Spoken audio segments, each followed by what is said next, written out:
Good evening, race fans. It's Callum Heinrich here, filling in for Zach this evening on the GSR stream on all of the channels.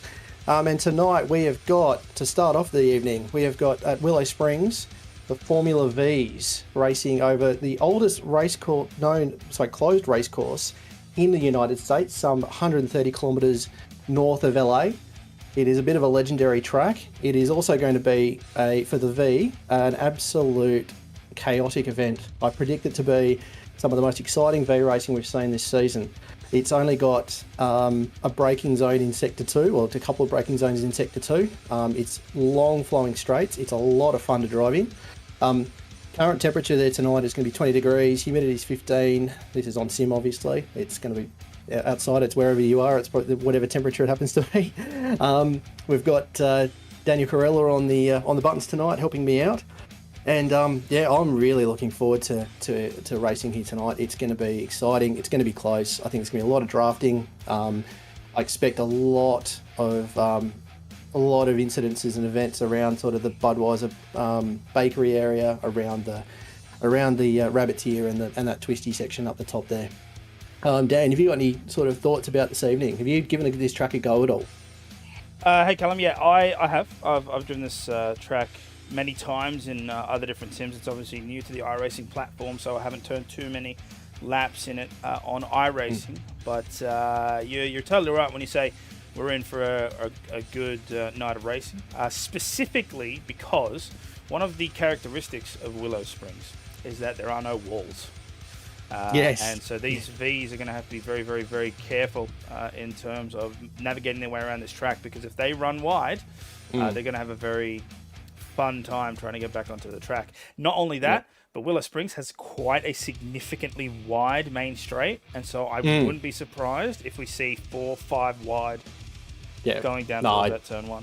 Completely agree. Sorry, I'm just going to, before the screen cuts over, we've got John Merritt just clutched pole. I noticed Chris Noble seemed to be, who's the current series lead, is on second. Second row is Adam Maverick and Sam Chapman.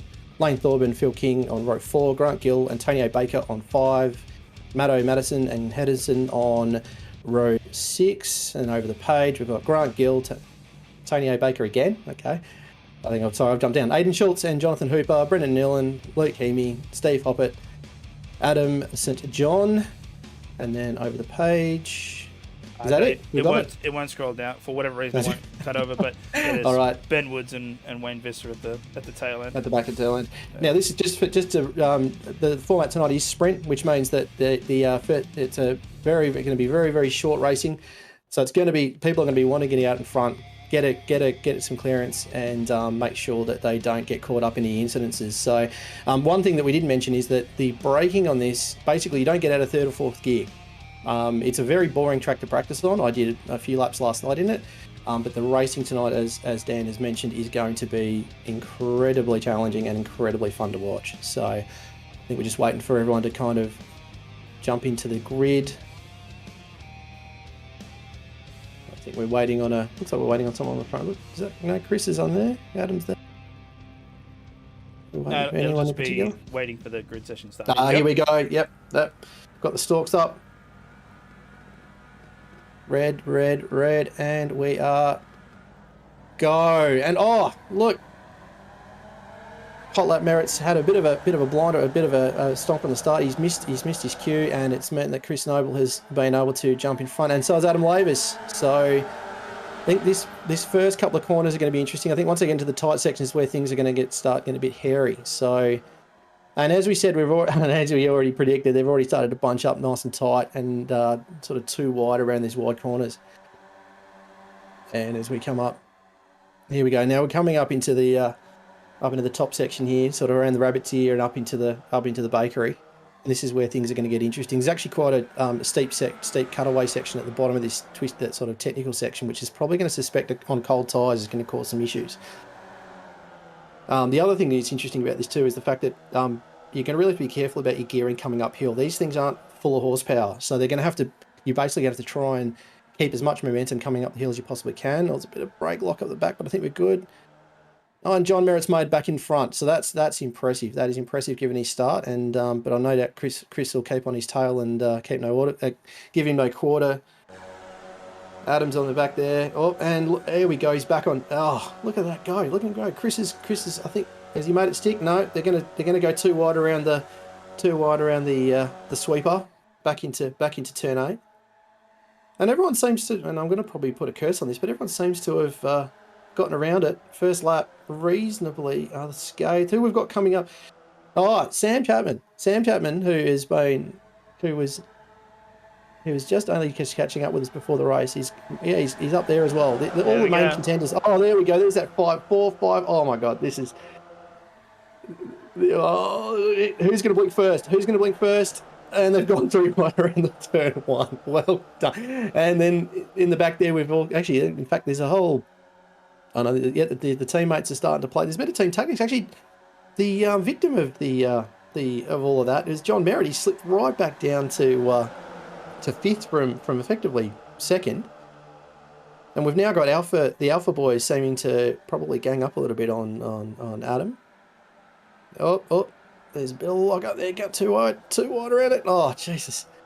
This is, and that last section has just given a little bit of an edge at the top end to Chris. He's just starting to eke out a bit of a lead. Yeah, with Chris Noble's actually done a really good job of staying out in front here. As they were coming down that straight, we saw them trying to go 5 wide almost. Sam Chapman managed to get a really good run down on the inside towards turn 1. The only problem is you actually want to extend out wide when you're going through that left-hander, so he had to pull up back. That allowed John Merritt and Adam Lavis to go through, but Chris Noble is the one that managed to stay out in front. The only thing is he is now under severe threat from Adam Lavis. You can see Lavis trying to go around the outside of the big sweeper coming up into that main straight. So what you're going to see is basically just a high-octane game of hot potato for the rest of this, unless someone has a major off and then they split up. Then you might see some bubbles forming in terms of the pack, but for now, you're most likely going to see what you're seeing right now. There's that 5 in front, there's a slight gap, and then another 5 behind. Yeah, no, I definitely agree with that. It's very much what you call pack racing. It's going to be, and one of the things with these Vs is that they don't have much aero, and I know it's been mentioned on broadcast before, but so you are really trying to race almost nose to gearbox with these, because otherwise you're not. If you get caught out in any kind of outside of any draft, and you're in a bit of a dead zone, you're really going to struggle to try and catch up. So there you go. So Chris is making the way back on, and Adam, John's sort of up. Yeah, and I think this is going to be the case. It's going to be dicing backwards and forward, like you said, for that. And the rest of that pack is really caught up now. So that's the other thing that's probably going to be, given the how quickly these sprint races are, is that if they do battle a little bit too much, then they're a victim of getting the rest of the pack catching up with them. Oh, we've missed something in the background. There's a 10-second penalty for Adam St. John not holding his brakes with car 175 on lap 1. I must admit we kind of missed that on the original. And what have we got here? So he's come around and okay, just a bit too much power. Oh, jeez. And he's just taken evasive action, and he's had to. Wayne's going to have to go and take the runoff. Now, that's probably one of the more forgiving things about this track, like you mentioned. There is actually a lot of runoff, and this runoff isn't like the typical gravel traps you'd have in other tracks. You can actually recover quite well without minimal damage to your V, and the Vs aren't necessarily the most robust of vehicles. And here we go. We're back to 2 wide, 3 wide down the main straight again. And as they come into turn 1, who ends up? Was that netcode? I reckon there's a little bit of netcode in that, unfortunately for Adam, and it's meant John's eked out a bit of a front lot. We've got another Alpha Racing team member in here, Lane, he's made it up in there as well. I think him and Chris are probably on their own Discord having a bit of a chat about how they're going to try and keep it clean. And they're actually doing pretty well on the team standings, I noticed too. So they're probably also thinking about whether or not they've got an opportunity to take the Teams Cup. And we've got the other Pulse Racing guys. And this is going to turn into a bit of a team battle, I think, because you've now got Tony Baker coming up to try and provide some assistance to John, but he's probably trying to hassle these other two. And we've missed someone a 5-second penalty to Ben Woods with contact with the car 9 with Kevin Henderson on lap 2. So there's a few things going on in the background that we've kind of missed. And I noticed Grant sort of slipped down the he's in the pits at the moment, by the looks of things. He slipped down the order as well. He had an off track earlier. Oh no. So what have we got here? So Poor Grant, I had a great battle. Oh, hang on, there we go. Oh! Holy, oh, jeez. Yeah, that's yeah. These things are meant to say oily side down, and that is definitely not not how it should be. That's a really unfortunate situation. He's almost been a victim of someone else's misadventure. Lavis! We've got Lavis has gone cross country in this thing, and in fact, he's probably of all the places to go across country, it's probably the safest on that back because it's relatively flat and relatively safe, and he probably hasn't lost too much. But in the meantime, with all this jostling behind him. John Merritt's managed to eke out a bit of probably the longest lead of this race at the moment with 1.3 seconds. It's he's kind of let the rest of them squabble about themselves, and look, Sam's back up in the mix again. Look at him go! Like this is incredible racing, and this is exactly what we expected, without sort of been cursing the whole thing. Okay, so there's been yeah, we did notice that there was a bit of jostling around, and there's been probably noticed a racing incident between. That must have been happened when we were watching the replay. So it looks like everyone sort of survived it. Bit of a racing incident. So Lane's been shuffled back. I think he's been hustled back by a few people, and but it's meant that. But he's cracked it. Oh, and he's lost it. Oh, he's just cooked the back tyres and done the right thing. Gotten himself off the track. Collected his thoughts, and he's just hopefully the rejoin is relatively clean, and it looks like it is, which is great to see. Which means now that Chris is now being hunted down, or has been hunted down by the two Pulse boys. So we've now got a Pulse 1-2. Chris has now gone into third, and John's just gone back out to that. He's really started to crack out a bit of a lead. So we'll just see how that goes. And yeah, Chris is right on the back tail of Tony Baker, and I reckon he's going to nail him on this. Yeah, I reckon he's got a good shot on this main straight. It's quite surprising how big this track feels in a Formula V. And like you're right with saying and this is why they're feeling comfortable going sort of 2, 3, 4 wide. There is just a lot of track room to really sort of, and a few different alternate lines that sort of give you in this sort of still give you the opportunity to kind of be, to do quick laps. You're not having to, stick to one particular racing line. There's plenty of, and you can see this with the plenty of opportunities for passing in various locations. So it's one of the one of the reasons for that feeling so comfortable in the Formula V is that you wouldn't normally as they get together, and I thought that might happen. Oh no! And Benson, they've gone off into the rough, and it looks like they've managed. Oh no, I think Kevin Henderson's car is dead. Yeah, it's toasted. Yeah, as soon as he hit that divot, I think it was bent steering arms, bent suspension. So let's see how that came out from Adam's position there. So he's managed to sort of hold. Oh, and he's just been pinned in the back end. Oh, straight over the front. Jeez Louise. And then, look at that. Yeah, you can see the steering broken there on Kevin Henderson's car, so that's a rough one there for him. Yes, it's cooked. It's cooked. It's a shame. But yeah, what I was going to say before that all unfolded was the reason why they're so comfortable is normally in an open-wheeled car, you don't feel very safe when you're going wheel to wheel, and we saw a prime example as to why that's the case. But because of the slower speeds of the Formula V and the open nature of Willow Springs, you can go closer together because you have a little bit more control over the distance between you and the car next to you. In a car like a F4, F3, a 2.5, or even a Formula 1 car, those speeds are drastically increased, and therefore the accuracy that you can have to go toe-to-toe with someone else, you need to be way more precise. And in the real world, that's difficult. And in the sim world, when netcode's a problem, it can be a very big issue indeed. And so it's good to see that these guys aren't afraid to push the millimeter boundaries there. But if you do get too close, then you get what happens with Lavis and Kevin Henderson. So Lavis down into P10 now. Oh, that's a shame. That is a real shame. But yeah, no, you're dead right. And it's an interesting track. And I know that setup would be a key here. But again, this is a classic, and I use the word classic with air quotes because it is literally the original, first main closed track in the US of A, which surprisingly was only in. Oh, and what have we got here? Chris Noble's up. Oh, this is right up the front. So you get Chris Noble's racing up with one of the Pulse boys, Tony Abaker. Oh, and I think he's just clipped the back wheel, and he's pulled that up quite nicely. So hopefully he hasn't had too much suspension damage, and you can just fight for another day. So, But that's just meant that things have kind of opened up a little bit. Sam Chapman's on the back, still on the back of Tony Baker, and then there's a bit of a gap between him and then Phil King and Adam Schultz and the rest of the group.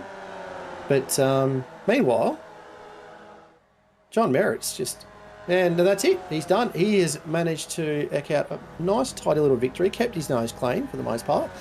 I don't think he's been involved in anything, to be honest. And well done. We've got a 3 wide near the end. Oh, geez, that's close. And a few people are just jostling for position just to try and get near the end. And nice work. So Lavis beat. Oh, I'm gonna have to go back and see that. Well, actually, Adam Lavis and Steve Hoppett, it's coming up on the interval is literally dead, like 0. So I'm gonna try and see that. And I think Chris Noble as well. That's tight. Oh, yeah, okay. So he's battling with Chris coming up to the back end of the track. Oh, he's just been. Oh, is that lap traffic he got caught up in? Oh, I think he might have done. So I'm curious if I can just. So this will be down towards the back end here. Yeah, this is the into the sweeper. Into turn, then into turn 9. So he's picked up a bit of a call the tail end of a draft, and then that's Steve Hoppett, he's literally there as well. And then they've come out on the final turn. Here they are there. Here they are there. There's that first little. There's like 0.06 and 0.03 between that lot, and then oh wow, look at that. Look at that. So here we go. Hopefully this one. Here we go. This will be it. So that'll be them there. That's it. And then you got. It's like watching the there. Oh, look at that go post. Oh, oh, jeez, Louise. That was actually That was exactly. That was a photo finish. That was exactly. That was outstanding. And look at this post race investigation between him and Kevin and Adam and Kevin Henderson with the previous event. So after all of that eventful, and we knew that it was going to be eventful, and that's exactly how it turned out. Steve Hobbit got out in front and got the win. Actually, no. It was Merritt. This is the reverse top 10. Yeah, sorry, I've just completely. So John Merritt got the win, followed by Sam Chapman, Tony Baker, Phil King, and then we've got the reverse top 10. So Steve Hoppett's out the front. Chris Noble is basically where he started at the start of the first race. Jonathan Hooper, Aidan Schultz, Brendan Nealon, Pete Madison, Phil King, Tony Baker, Sam Chapman, John Merritt for his reward for getting first. He's up on. Is in 10th. And then sorry. We've got that's okay. Then we've got Sam Chapman, John Merritt, Adam Laverick, Lane Thorburn, Wayne Visser, Luke Keamy, Adam St John, Kevin Henderson, Grant Gill, and Ben Woods finishing up at the tail end. I think Ben kind of had a bit of a rough end of the last one. So this is a 15-minute race now. So this is going to be, people hopefully will be a bit cooler headed because you're going to need a bit of strategy to kind of keep yourself in the race to the end. Now, this is one interesting thing because when I was racing, and I won't reminisce on my somewhat short V career in sim racing. I'll wait for us to sort of get through the first few laps because we are already 2, 3, almost 4 wide coming into turn 1. It's a decent start from them all. Yeah. Nothing flagging up in the event logs. Everyone's keeping it nice and clean. But Chris Noble, what a rocket ship. Already up to almost a second ahead of everybody in the pack. And this is the big thing with Formula Vs is once you start to get gaps like this. And Pete Matson's around. Yep, he's around. He's out of harm's way, which is good because it could have turned into complete custard in that particular part of the section.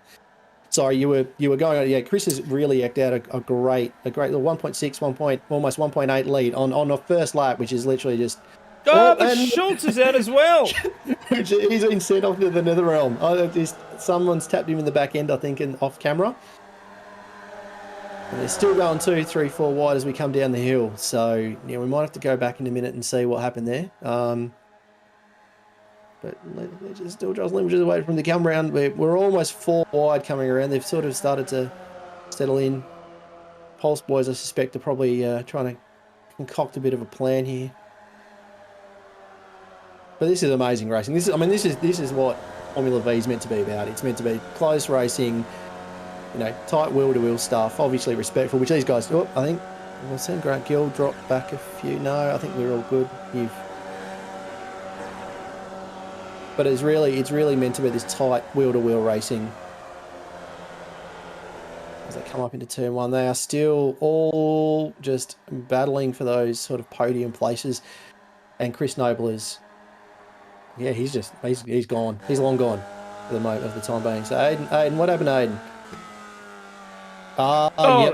Yep, it's just turned in a little bit too tight, and yep, caught the tail end. I've done that a couple of times in practice. There's a big sort of secondary off in the back. Yeah, they're all on the fence. Yeah, yeah, that was a big incident in the back end there. I didn't quite see what eventuated there. We might get another shot from that. So this was Adam Lavis just now. Oh, he's just got that right wheel caught up, and he's done well to push that back. He's done well with that, yeah, given the rest of the track. 15-second penalty to safe harbor with contact. So that's something we probably haven't seen yet. This will be Jonathan Hooper. So unfortunately, a few guys in the pits now, which is disappointing. Yes, the V's are fantastic. This is amazing racing. Just try to let us, yeah, they're all sort of keeping together.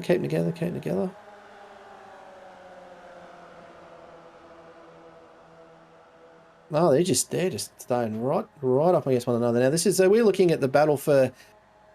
It's saying the battle for second. I don't think that's entirely right because this would be the battle for second because Chris has gone. See you later, and I'll meet you back at the clubhouse. This is the there we go. There's the battle for second. So. One of the things that I've noticed with GSRC though, and I was just about to talk about this before everyone decided to put on a bit of a show for us, was that there's no, I don't believe, and correct me if I'm wrong, there's no mandatory pit stop, is there, Daniel, in this? No. This is 15 sprint. It's literally proper V racing, sprint and go. Yep, so that's correct. So in a previous league that I used to race in, we actually used to do longer races, and we actually used to do a pit stop. Which into itself is somewhat interesting on a V because the pit crew have to deal with, 5 stud wheels, so it's not the normal speedy tyre change that we all come to know and love in something like a GT3 or a Porsche Cup car. It's you sort of get out, have a cup of coffee, chat to your crew chief, and get back in the car again. But it made for interesting strategy, I must admit. So, but I think, to be honest with you, sprint racing is where it's at with this. You can see with a track like this, it's just fast, it's frenetic. Lots going on. Probably a bunch of things we've missed as we're going. And Brendan and Josh are not. Yep, they're keeping it respectful, but they're definitely not. Not giving quarter. And Tony Baker's got himself a 10-second penalty with contact with Wayne Visser on lap 1. So there was some shenanigans on lap 1 that have given, and the race control, as always, have been right on top of things. Big shout out to them tonight, and thank you for their assistance as always. And this battle for second is not letting up. Sam Chapman's in there too, and John's in there as well, and they're not catching Chris. So we're about a third away through the race, and just a little over a third away through the race, and this battle pack, it's not letting up. Yeah, Sam's. Sorry, mate. The problem with V's, I was actually going to allude to this earlier, is when someone gets away like that, like Chris Noble has done, you have to work with the other V's around you in order to get that gap back down, because the V's are very susceptible to draft, and it's ridiculous. If you actually sit in that slipstream, you will get a crazy boost. And as long as you're within the 1 second mark, each V can help the other V behind them. The problem is if you're fighting, you will never get the streamlined speed that you need in order to close the gap. So for you to be effective in this, it's almost like a NASCAR tactic. You can't do a bump and draft because obviously you bend the nose cone, but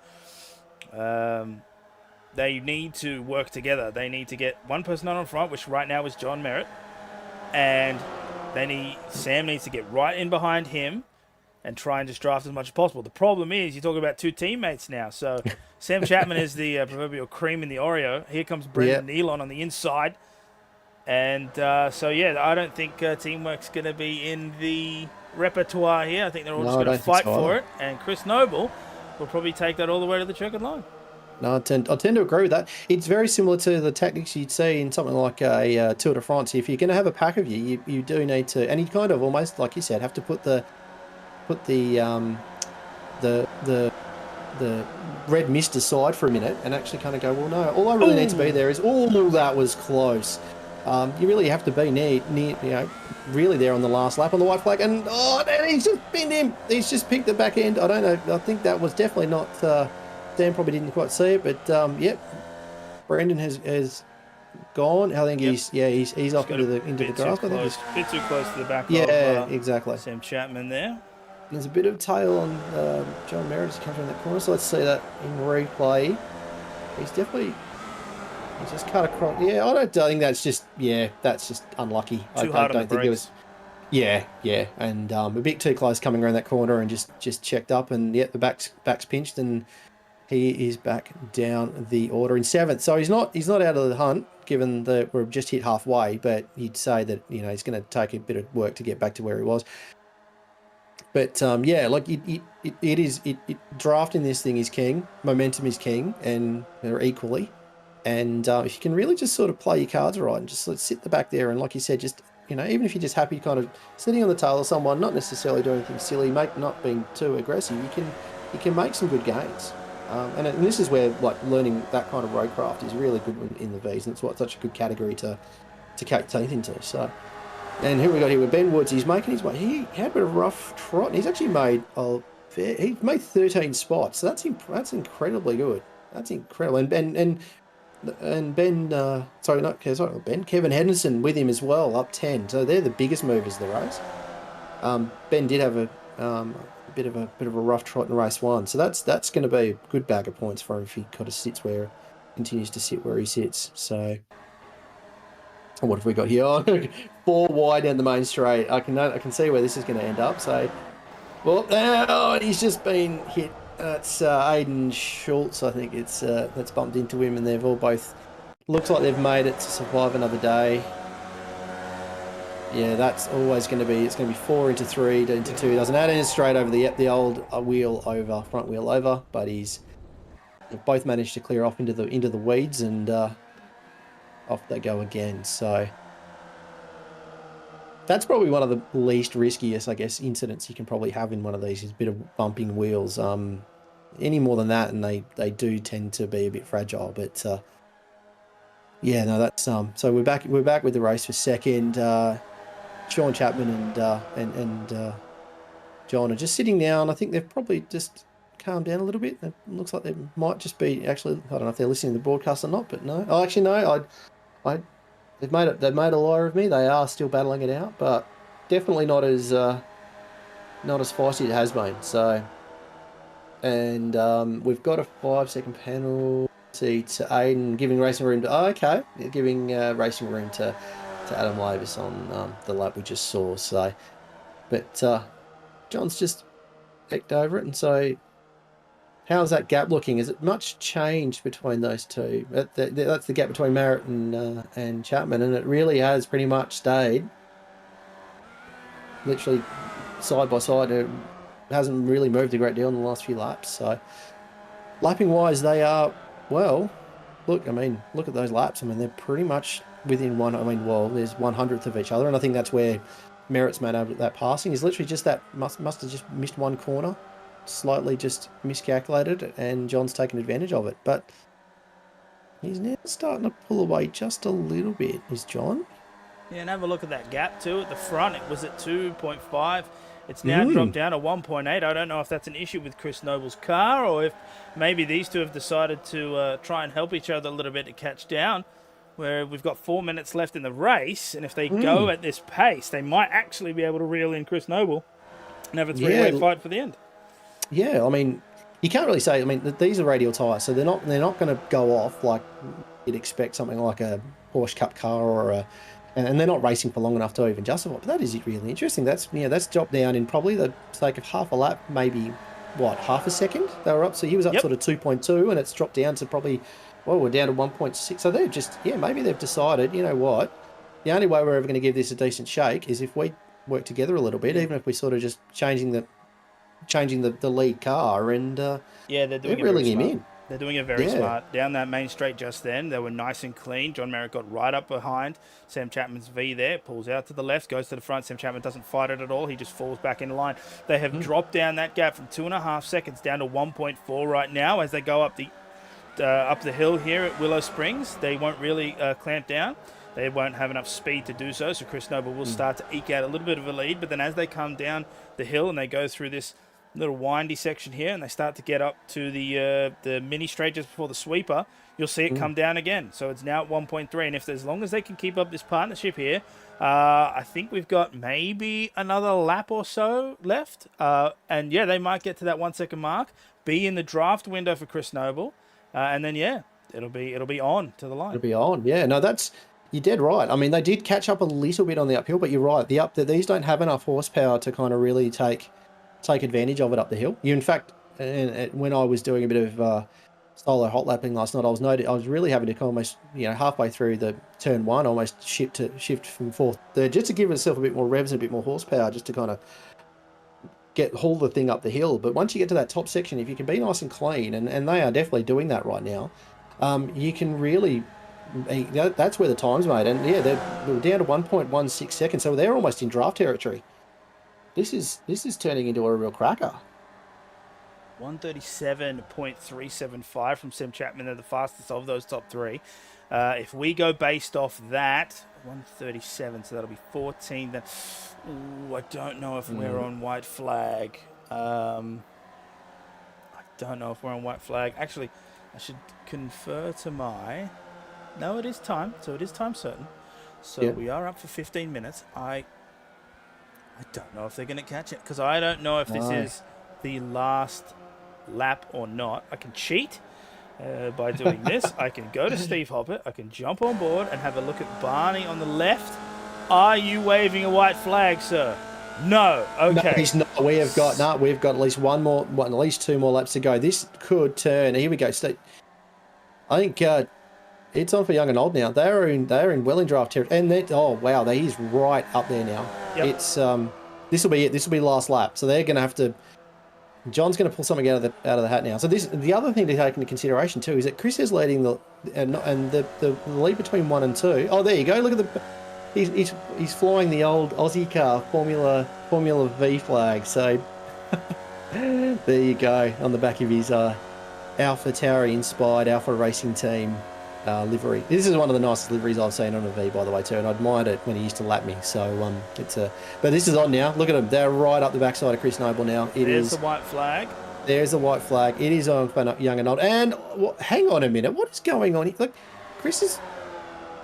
I wonder if something's happened with Chris. Is either Chris's car or he has underfueled, or because he's racing them, but he's definitely not, defending. And John's gone right past him. I wonder if he hasn't added extra fuel for the 15-minute race and he's still running on 10 minutes of fuel. I mean, if he's done that, he's done an incredibly amazing job, or he's just...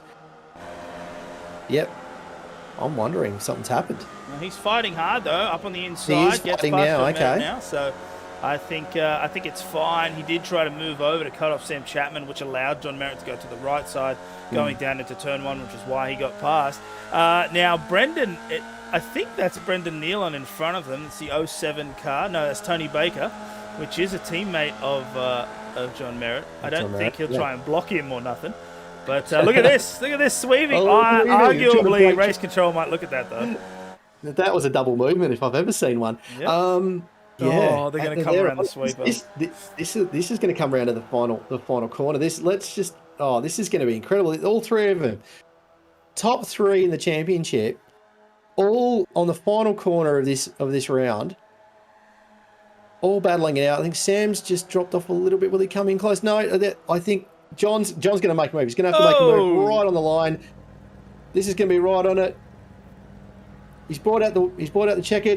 What are we going to get? What do we get? Oh, Jesus! Oh! I think Chris just got it. Chris Noble. Chris Noble. What a race! He led from start to finish. Basically from start to finish, straight off the line. That's incredible. Now we've got a battle for 5th here of almost equal proportions. Who's going to take it? This will be a good redemption story for Brendan after a couple of instances early in the race. And I reckon Ben's got it. Yeah, Ben's got it again, and then Kevin followed by Brendan. So well done, Ben. That would be a 13. Yeah, 13 places he's made. Kevin behind him, 10. I mean, that's some incredible racing. Well done to all of those involved. That was some amazing racing. I think clean, generally pretty clean. I think most of the little incidences that happened, although we've just gone back to Matto. What's he done? Oh, yep.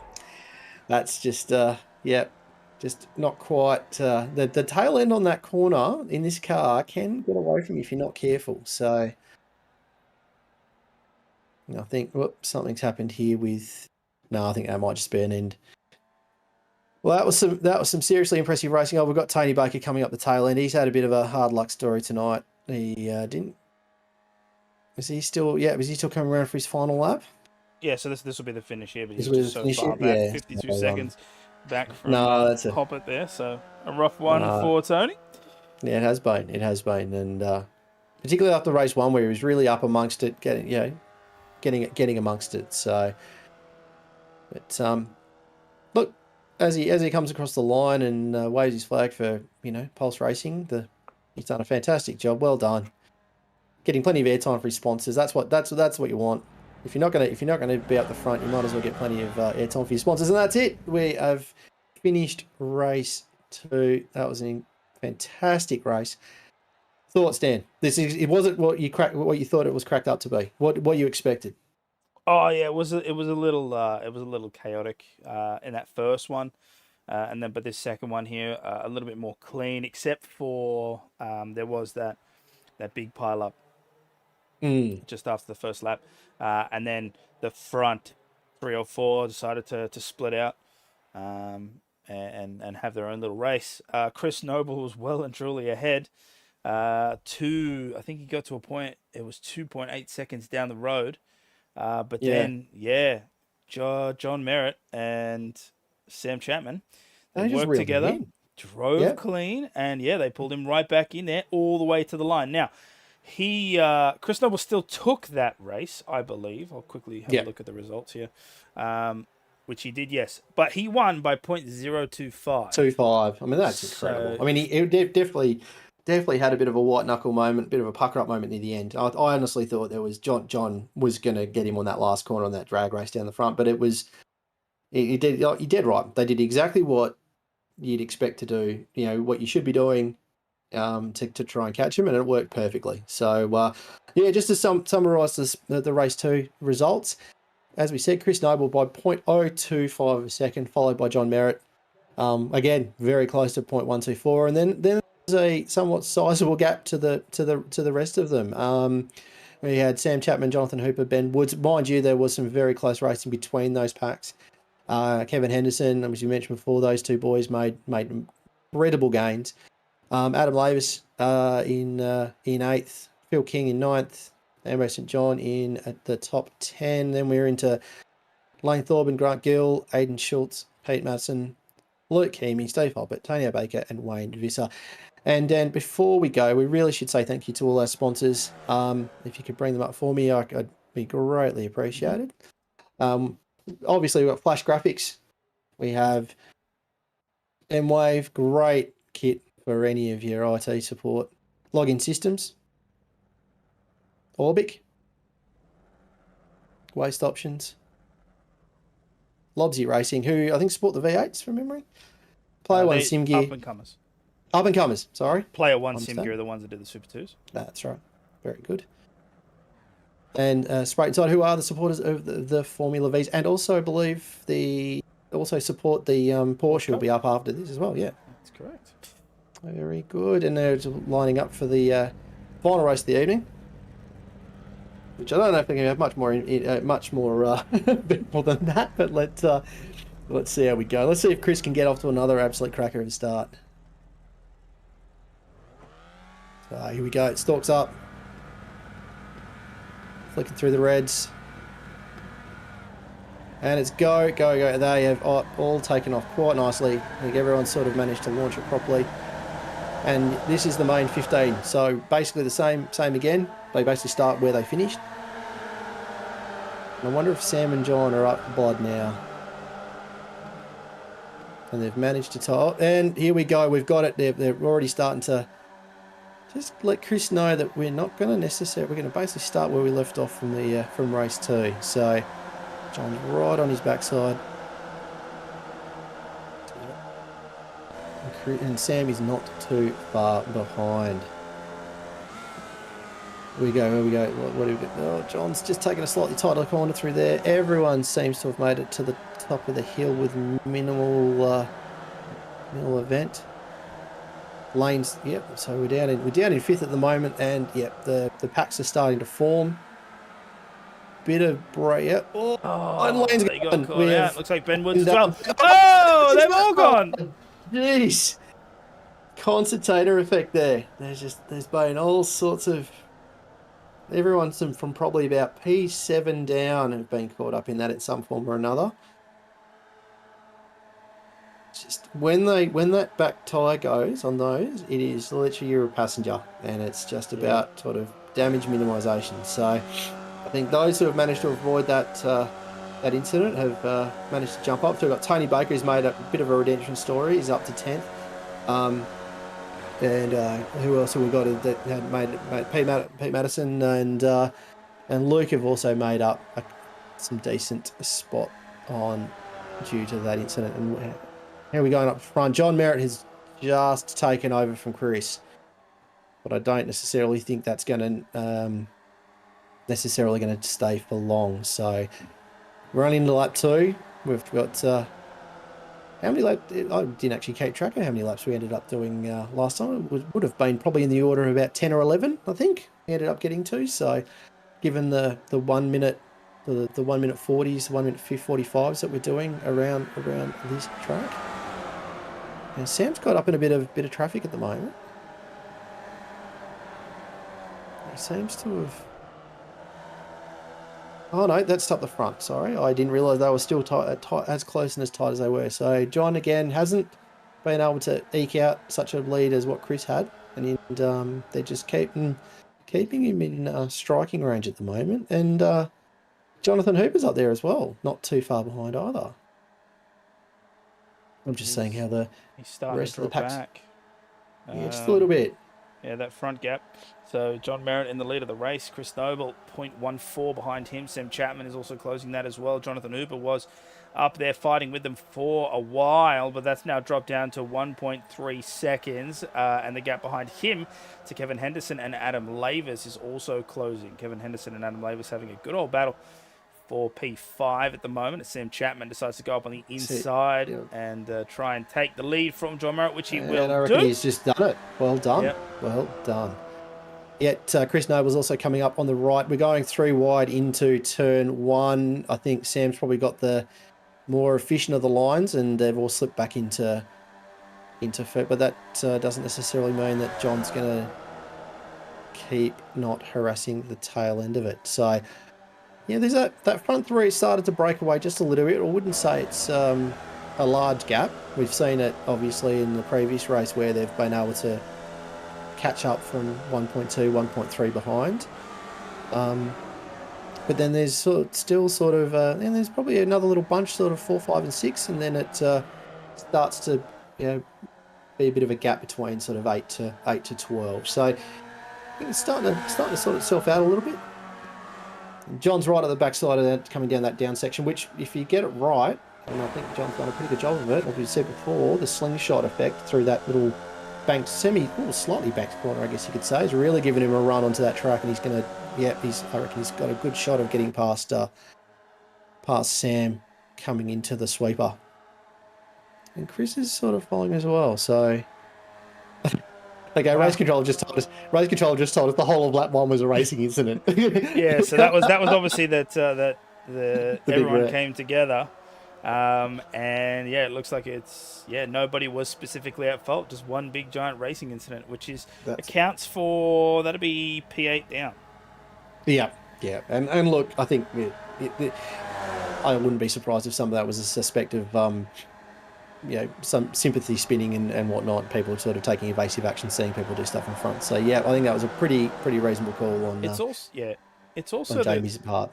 the part of that track you were saying before, once the tail end kicks out, and because you're going down the hill and the car's being loaded, you're getting that load on the rear tire. So as you're turning that car, there's you lose that friction on the road because of the speed increase.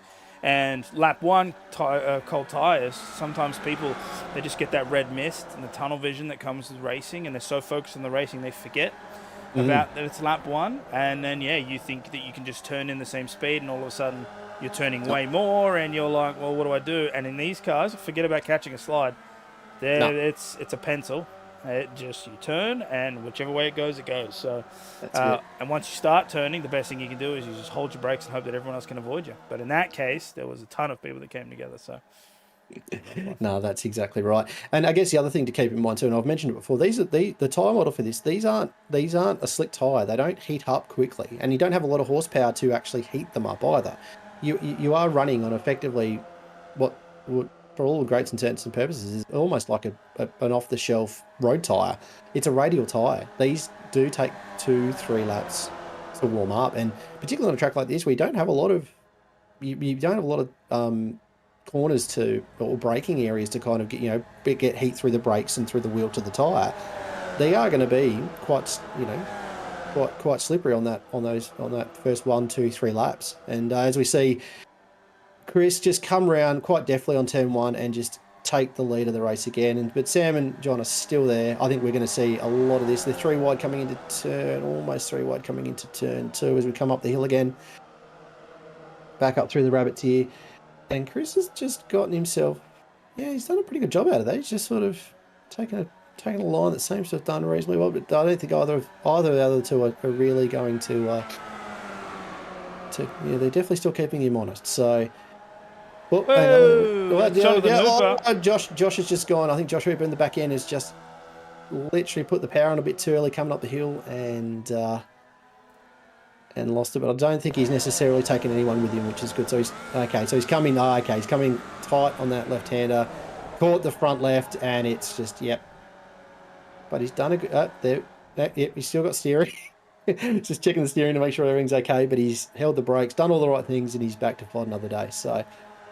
John Merritt has just back on the main straight again. Just as we come back on, he's done exactly what we've seen previously, and he's just gone past around Chris. But and Sam's just in the back there, just watching and waiting, just seeing. And while we're watching these three, just keep shuffling around and swapping places and trading blows. Tony Baker, up 11 positions, fantastic effort that. And I think he's just generally just sort of eking away. You can just see him in the background there, just eking away some positions and slowly making his way up. Maybe John Merritt's put up the bat signal, and he's asking for a bit of teammate assistance to try and keep Sam and Chris off his. And then we've got Adam and who's that? Kevin Henderson. Just again, same thing. Just trading places. As they come around too wide into the top end of the hill and back down into that little straight that goes down into the Monroe, the ridge area. So, we're back up the hill here now. So I just lost track of where we were on the track. So just coming back down into the bottom section there, and that tight little right-left-hander bit, which you can actually slide it a little bit if you care, if you're clever. Like if you're not too aggressive, it'll little bit of wheel spin as you come down into that little bit of section, just to give yourself a bit more front point as you drive onto the main straight. And we've got John and Chris battling it out again. Sam's just sitting in the back. I think he's just sort of learnt from race 2 that if he just sits there, just keeps him in striking distance. He actually he does something really, really clever here. I don't know if he'll do it on this lap again, but we'll have a look. So John Merritt obviously leading this race now. Chris Noble close behind. Chris will probably shoot off to the right-hand side. So watch Sam. Very clever. Sam tucks in, and what happens is, now last time he was on the outside and absolutely cleared them, but I don't think he'll be able to keep the speed on the inside. But Chris Noble actually backs out. So John Merritt back up into P2, and Sam Chapman does hold the lead of the race. Last lap, he did that. No, they'll keep fighting. But for last lap, he was actually on the outside, and just kept it pinned the entire way around and got in front again. So Sam's doing a really good job where he seems to know that you get the most advantage on the back end of the circuit. So right now he's just going to let John Merritt go up on the inside. They'll go up the hill, and then Sam will just follow him all the way down the hill, tuck in again. So this will just keep battling until they get to the penultimate lap. And then you'll see like proper strategy happen, because you don't want to be leading coming into the last lap at the back end of the circuit. Yep, no, I totally agree with you there, and you're dead right. He also seems to have a couple of different lines into that turn one, which all seem to be quite effective. You know, like he's mentioned on that previous lap, he kind of went wide on the right and then tucked in to kind of hit the apex, and then that time went on the inside, and really almost had a similar effect. And there he goes again. He just come down the bottom end. Got that speed down the hill, a bit like a glorified billy cart, and away we go. And I think Chris is same thing. Chris has probably benefited from that as well. Just a slightly tighter line through that last corner as they come back onto the main straight. John's just picking which one to draft, and he's just sort of threading the needle. No, he's going to sit behind Sam and just he's going to make his way through. So he's just benefited from that toe. So. And here we go again. Same three battling. There's just, like you said, just keep your nose clean. Keep that strategy going, and just see how you go to that final white flag in 3.5 minutes time. And sorry, not 3 minutes time, almost 3 minutes time. And see how you finish up. Just as a side note, there was and I can't remember which league was running it, but there was actually an event whereby they were using the Formula V as a billy cart down Mount Washington. Now, if you ever want to run you turn the engine off? Turn the engine off. It is hilarious. That was so much fun. Yeah. It's an absolute, I mean, it's nightmare fuel, but it is a barrel of fun. So, yeah, there's a lot, for a car that's built on momentum, it's a lot of fun to race. And we've got John's just taken up the front of the peloton again, the front of the lead pack, and just looking down the timesheets, we've got ourselves sort of, as we said, pack racing. There's a couple of sort of small battles in the back end. I think the fight for 4th and 5th is there or thereabouts. Adam Lavis and Kevin Henderson have been just doing the same thing again. And what have we got here? Grant Gill. How's he going? What's happened here? Poor Grant. And he's just taken it off on a bit of a he's decided to see if there's a small rest stop on the side of the road, and he's back on the track. So that's good. And here we go. We're back up the front, and Sam has just taken the lead yet again. Done exactly what he's done on the last couple of laps. And now John's just going to slip in behind, so is Chris, and just like you said, we're getting very close to the tail end of the race. I reckon we've probably got 2 laps to next go. Lap will be the final lap. Yep. Next time by will be the white flag. So they'll be starting to think about now. They've probably watched each other, all three of it. Well, each of them have been watching each other the last few races, last few laps, seeing where they're strong and they're weak, and probably coming up with plans to try and to strike at the right location. So the trick will be is making sure that you've got plenty of gap on that bottom section, just as you come out in the main straight and you're actually trying to break toe, because otherwise whoever's behind you is going to be able to reel you back in and try and catch you at the tail end. And John has just, I wouldn't say egged out a lead, because he really, at the moment, it's a bit too hard to tell, but looks like Chris and Sam are just starting to battle out a little bit, but no, they've just called back John Merritt back up. So I think they might have been dicing a little bit, and John was going to take advantage of that, but not to be. And they are again under the. Oh, Chris has just taken 2 wheels into the dirt. But he's lucky, because iRacing obviously recently patched the friction coefficient of tyres on surfaces that aren't the track, so you can actually get away with driving off track. in terms of not spinning like immediately as if it were ice. So you can take those liberties, and I don't think you get off tracks for putting 2 tires in the dirt. So no, not around here. There's actually the off tracks around here are quite generous, which is a rarity for a lot of iRacing tracks. But this one in particular seems to be quite good. And even some of the penalties are quite small. So last time by now, so we're basically this is where they're going to make or break it. Chris is back in the lead, followed by John and Sam. They've been battling all race, but they've been really respectful about it. But I think this is where they're going to start making the tactical choice on 1 or 2 corners to really finish this off. So can Chris finish where he started, get more of a lead on front of John and Sam in the championship, and really just sort of cement his lead in this Formula V term 4 of 2023. And here as we come down to the final corners. How are we going to go? How's he got it? Is John going to get enough toe? And Sam going to get enough toe? More importantly, is Sam going to pull something out of the back? Is John going to reel him in? This is fantastic racing. Here we go. Here we go. We'll have a look at the incident there. Sam, they're going to go 3 wide. This is going to be another photo finish. Who's going to eke it out? And Sam Chapman. Sam from nowhere. He is.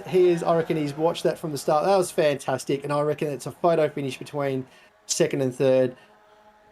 As we come up through another, we got Luke, and who was that with him? Is that Phil King and Lane Thorburn? Lane Thorburn. Sorry, they're battling out for the basically the bottom of top 10. They're going to do it as well. And they're going to do the same thing. Yep, and Kimi comes out. And Kimi comes out with the biscuit. And Grant gets Pete Madsen at the end as well. Look at the finishing times. 0.05 at the front, 0.06 Lane Thorburn, 0.00 with Phil King. So they actually crossed the line at the same time. That is in 0.08 and 0.01. It literally, that would be literally the coat of paint on the front of their nose. That is incredible racing. And that's the kind of stuff you want to see in the V. Here we go. So we've got that. This is a solid piece of driving. He's literally come out of nowhere, picked up the toe and just gone, see you later. Yeah, there you go. So, that's, if we just check. That is there you go. So that is probably what a wheel width. If that. Yeah. That's well done to all. So that was fantastic racing up and down the field. Congratulations to Sam on that win. Well deserved. He literally just sat there, bided his time, and then just came out of those final 2 corners and really just, and look, what's the win by? 0.052 of a second. There's literally 0.1 of a second between the top 3. You could literally throw a V8 supercar across all 3 of them, and it'd be the same. It'd be the same gap. That was incredible. What other? Well, I mean, look, we've got tight points all the way up and down the field. It looks like we had a couple of incidences in the back end and near the end. It looks like Adam St John and Aiden Schultz, Adam St John unfortunately pulled out near the end. Wayne looked like he had an absolute clang. I'm not sure what happened at the start of that race, but poor Wayne I'm not sure he actually. No, he didn't start him. Yeah, definitely looks like that. On the 3rd race at least. Yeah. But looks like Aiden had a bit of a rough start. Yeah, he had that incident right near the start, and it's sort of near the middle of the race, and he's sort of unfortunately back. But look, Dan, thank you very much for being my wingman as we've been broadcasting tonight. It's been fantastic, and you've been pushing all the right buttons in all the right locations. I'm just wondering if we've got anyone around to talk post race, because or are they all sort of sitting there just? I'm not sure. We'll see if anybody decides to jump in. Sam Chapman usually comes in for it. Here, definitely have a great. It would definitely be great to have a chat with, particularly Sam. Well, one of those top 3. That battle in those last 2 races was just was absolutely fantastic. And I mean, we expected tight racing. We expected it to be eventful, and there's unfortunately that was that lap 1 incident where basically it was just looks like Lane kind of lost the lost the tail end, and there was a couple other guys around him that kind of just sympathy spun, and that was the rest of it. So, and he's decided to use it as an off-road buggy. But, looks like we've pretty much... I'm just seeing if anyone's floating around. There's no one in the green room. I think everyone might be... I think we've pretty much... don't have anyone to dive in, unfortunately. Doesn't look like anybody wants to come in and talk. That's fine. No, that's fine. What we'll do is, in that case, let's have a look at the results. Schedule. Actually, that's for them. So obviously Willow Springs here for round 6. And then we've got Laguna Seca. Yep. Now that's going to be an interest. I'm interested to hear your thoughts, Dan, because Laguna Seca... It's not my favourite track at the best of times, but in a V with that whole uphill section and then that really kind of savage corkscrew, that's going to be Zach's going to lose his voice by the end of this race. Yeah, so we were already seeing how the undulation change from up to down causes these cars to spin if they're not paying attention, and if that was this bad at Willow Springs. If I remember correctly, I could be wrong here, but I'm pretty sure from the top of the corkscrew to the bottom is 10 stories. Yeah. It's either 5 or 10 stories. It's something ridiculous like that. Yeah, it's insane. And it's blind corner after blind corner. Yeah, it's 10 stories, and it's that right turn into the corkscrew is literally a Hail Mary. You are literally not looking for an apex, you're looking for a landmark. It is, and it is going to be one crack of a race. And as we've successfully managed to fill in, Sam Chapman has joined us. Sam, that last 2 or 3 laps, we were just sitting there going, this was a game of chess, and you were playing 3D chess. Well done, Sam. What were your thoughts coming to that, mate? Because you really did play the smart game we saw in just hanging back, just trading places with John and Chris, and then it came down to the last 2 corners. Yeah, I mean, as I was sort of saying around here earlier, it was all going to come down to slipstream. Once packs formed, it was going to be difficult to catch back up. So for the good portion of the race, it was more about whatever gets us as much ahead of the pack behind as possible, and then you can plan from there. There's always going to come down to a final lap battle if that pack still existed. So I was thinking to do that second race as well, but got sort of boxed in. I'm on the outside there, so thought process was, I reckon we can do the same, but don't let yourself get boxed in on the outside, come straight back inside, and we got there. Oh, well done on that too. And I did notice too that you were giving a couple of alternate lines, particularly into turn 1, which with the width of it, you got the capability, you got the ability to do, and you sort of been able to find speed coming into turn 1 from the outside and the inside. And I think that definitely seemed to keep you guessing. If even particularly you got pushed to one side or another, you're able to sort of keep up with those 2 boys. And realistically, out of those 3 races, that makes the championship even more interesting. I think it would, because Chris was ahead, but not a huge amount ahead. So I think that will, yeah. So I think it could be less. So I think it's going to be pretty spicy now. And what was it? Those are the points. Oh no! Before sorry, the race. 8 points. Before 8 points. 8 points, and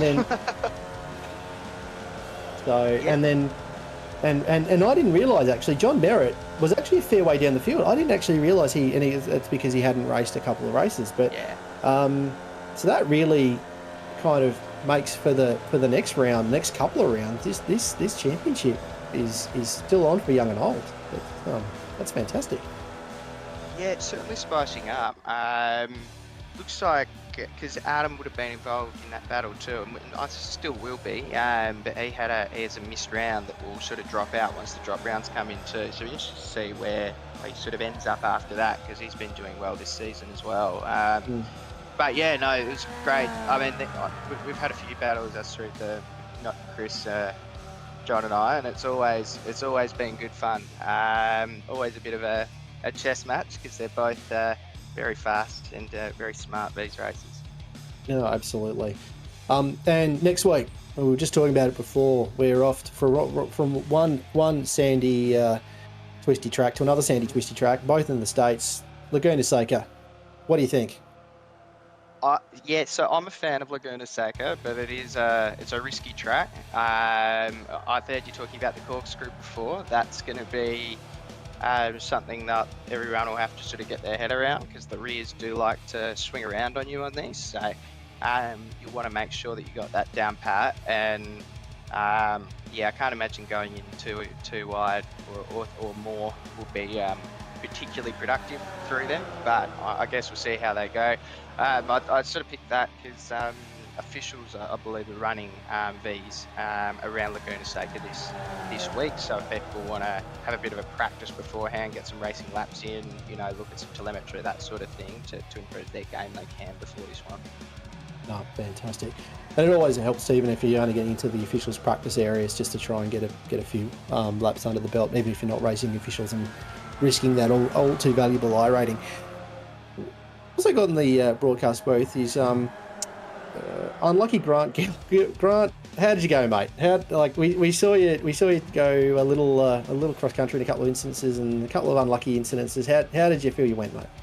Well, it was just a follow-on from last week, really. Every accident that was on the track involved me, indirectly or directly, and I'm not looking forward to Laguna Seca because you've already seen me spin it round backwards. I just couldn't get that corner coming down the hill. A number of times took me out, but yeah, I really can't believe in that first race that Pete Matson went off. He's come back on. Aiden's come charging across the track and flipped me on my roof. Yeah, I'm in the pits for a minute 45 or something. Yeah. And, then I look at the standings and Pete and Aiden are still running. But how the hell did that happen? So it's clearly, interesting. It's interesting on that point because I looked at the event log, and it says, and you'll be familiar with this, Grant, and it says the driver went off track, and then usually a little bit further down it'll say the driver has come back on track, and then it gives you the time that it took while they were off track to being on track, and then I can judge based on the time that they've taken how severe the incident was. But something's bad when it says Grant Gill went off track, and then there's nothing, and then it says Grant Gill has gone to pits.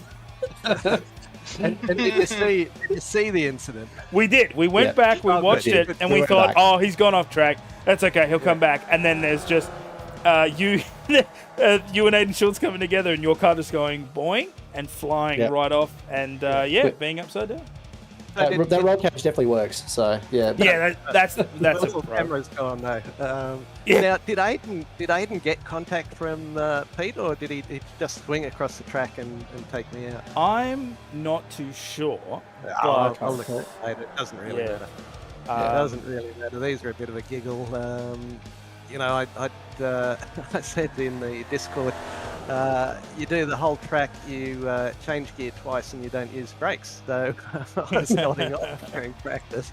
Yeah, but, you proved that even upside down. So but the boys up the front still have all that pace, and I'm yet to find it and any sort of consistency. So I wasn't looking forward to this week particularly. I thought it was going to be pretty spectacular with the width of the track and the fact that you never actually got the change lights coming up in fourth gear anywhere on the track, even in draft. So she was labouring a bit, and I knew the minute you dropped out of the draft, that was pretty much history for you. Yeah. And your thoughts for next week? We're off to Laguna Seca. If you thought the downhill section of this track was hard, in a V, it's going to be you're going to be disco. I hope you're not, because you and I on the other week at Road Atlanta had a great little old ding dong battle, and I hope you don't. I hope you really actually do quite well, Grant. You actually do enjoy yourself getting carving it through the corkscrew. But you looking forward to next week? Maybe a little bit. Let me see how a bit of practice goes. I might do some of those officials, and I might join Zach in the commentary booth if things Oh, very good. And just to, I guess as a segue to that, Grant, you'll be taking over from me for the Porsche Cup coming up next. We've had the curtain raiser of the V's, which was incredibly entertaining, and we're off to Bathurst. Oh yes. For an enduro. And a special guest appearance too by one of the real world Porsche Michelin Cup drivers. Who is it? Dylan Shepherd is I think engineer for the team, and one of their boys is racing I think this weekend up there. So that's going to, he wanted to have a run. So brand new member to the club. I imagine he's done a few laps in the sim, but it'll be interesting to see what he can bring. Tell me Matthew Dench is here tonight. I did see you saying something about having his bottom handed to him on a platter. But, if he's here tonight and this guy is rapid, this has just become the best broadcast night ever. Finally, I want to see someone absolutely push. Listen, I love Matt Dench, but God damn it, I just want to see someone challenge the man. It would be nice. It would be nice to have a night where Matty Dench wasn't racing. It wasn't the Matty Dench Variety Hour. I know it's a bit of a running joke, and we all call it the Dench Mark and everything else like that. But it would be great to see someone give him a run for his money. So let's see him run close to that 100% mark, because he just cruises all the time. He just time trials himself. So hopefully, fingers crossed, things go well for the new boy and Denchi, and they can give us an absolutely brilliant racing. And Callum, how did your first venture into commentary go? Oh, look, I think we had very little dead air. I think Dan did a fantastic job of covering for me when I ran out of smart things to say, or things to say. I don't know if that's necessarily smart things to say. But no, I had an absolute ball. It was, if I was ever going to blood myself onto commentary, this was the race to do it. I definitely didn't have, I don't think, the chops of Zach, so I don't think he's going to be short of losing his highly paid position anytime soon. But had an absolute ball. Hope you have me back soon. Keen to muck in if and when needed and when I'm available. So no question of if. It'll be when, and you're always welcome in. It sounds like you're covering the interviews off very nicely. So thank you very much. Looking forward to working with you a bit more. Yeah, look forward to it as well, and look, big shout out to the GSRC and giving me the opportunity. And as I said, it's a great league. I've been involved now for a little over 18 months, I think. You know, turn the wheel on the Porsche, turn the wheel on the back into the GT3s now, and just it's a great organisation we've got here, and it just keeps it going from strength to strength with numbers and events and the various. I mean, there's very few leagues that run this many events, broadcast almost every night of the week. So hats off to the committee and the broader group, and you know, and it's all, and it's done at a really, you know, what I could argue is a really cost as well. You're not. Yeah. So it's a lot of fun, great atmosphere. So it's brilliant. So, and of course brought to us by all our wonderful sponsors who we couldn't do without. Absolutely. Always a professional, Grant. Nice. That was that's exactly right. Great segue.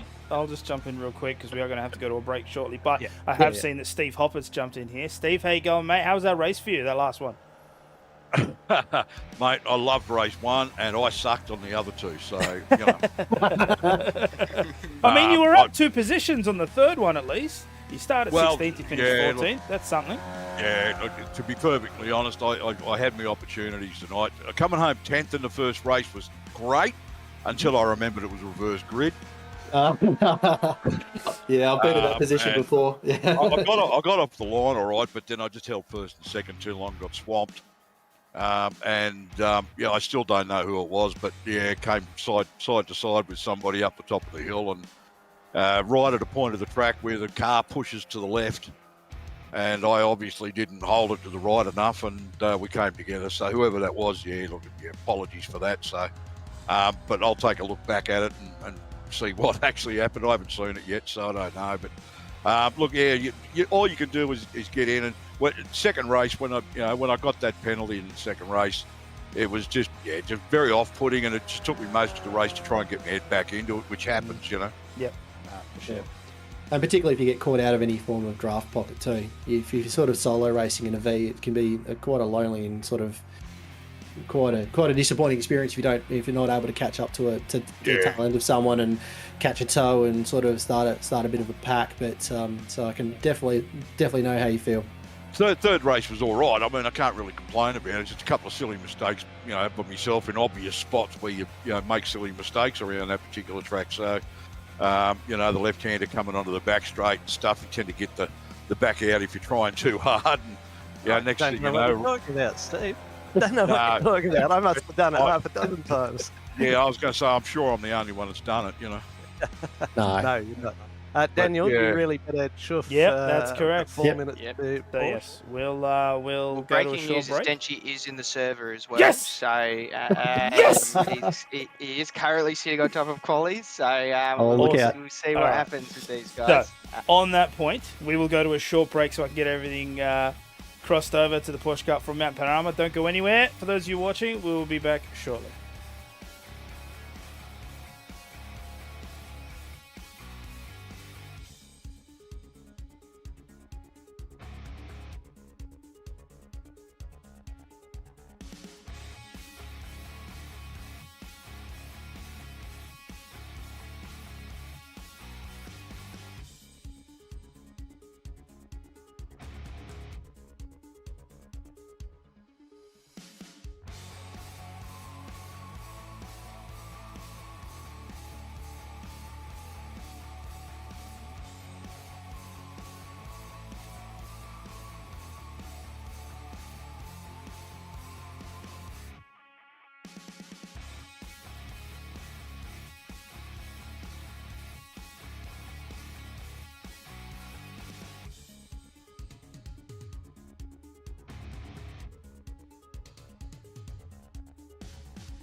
Here we go. We're not going far tonight. We're, and depending on where in Australia we are, but just a little bit west of Sydney, a little place called Bathurst, Mount Panorama Motor Racing Circuit for the Porsche Cup for Spreyton's Cider. And big field in tonight, 27, and special guest appearance we'll talk about just shortly, but really looking forward to this big crew.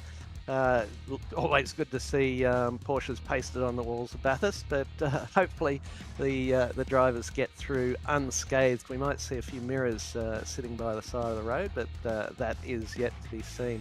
It looks like we've got about 15 in the Pro split, and that must make about 12 in the AM split. Looking forward to it. A couple of new names in here as well. Liam Isles, brand new member. David Baz hasn't been with us for long, and young fella by the name of Harrison Goodman. We'll get on to him shortly, but we're looking forward to seeing how that fella goes. I think he's having trouble putting a lap together in quali, but here we are. Zach will tell you all about this, and I'm sure you've heard him say it a million times before. The greatest piece of real estate in the nation. Mount Panorama Circuit, a length of 6.14 kilometres, temperature of 23 degrees on track, and it is 19 degrees ambient, so it's November 1. That's a bit cool for that, although it is 8:41 in the morning. 64% humidity. It's clear with winds from the east at 3 kilometres an hour. Looking forward to this, and with great thanks to Pure Tasmanian Spreyton Cider sponsoring our Wednesday nights, isn't it? Really looking forward to this. Looks like we've just gone over the end of quali, or probably a couple of cars still just finishing out. And surprise, surprise, it looks like Sam Muir has pipped Matty Dench by 0.07 of a second. We'll have a look at that very shortly, but as always, big thanks to Daniel Crayasar for bringing us the Wednesday and Thursday night broadcasts, and an extra big thank you to Callum Heinrich, who ran the commentary for the Formula Vs, and by all reports did a wonderful job of it. So great to have another set of lungs, another set of tonsils to cover the racing on the Gentlemen's Sim Racing Club. And if any of you ever want to have a go, think you do all right, just give old mate Adam Lavis a call, or get in touch with him, and he'll find a night where you can slot in.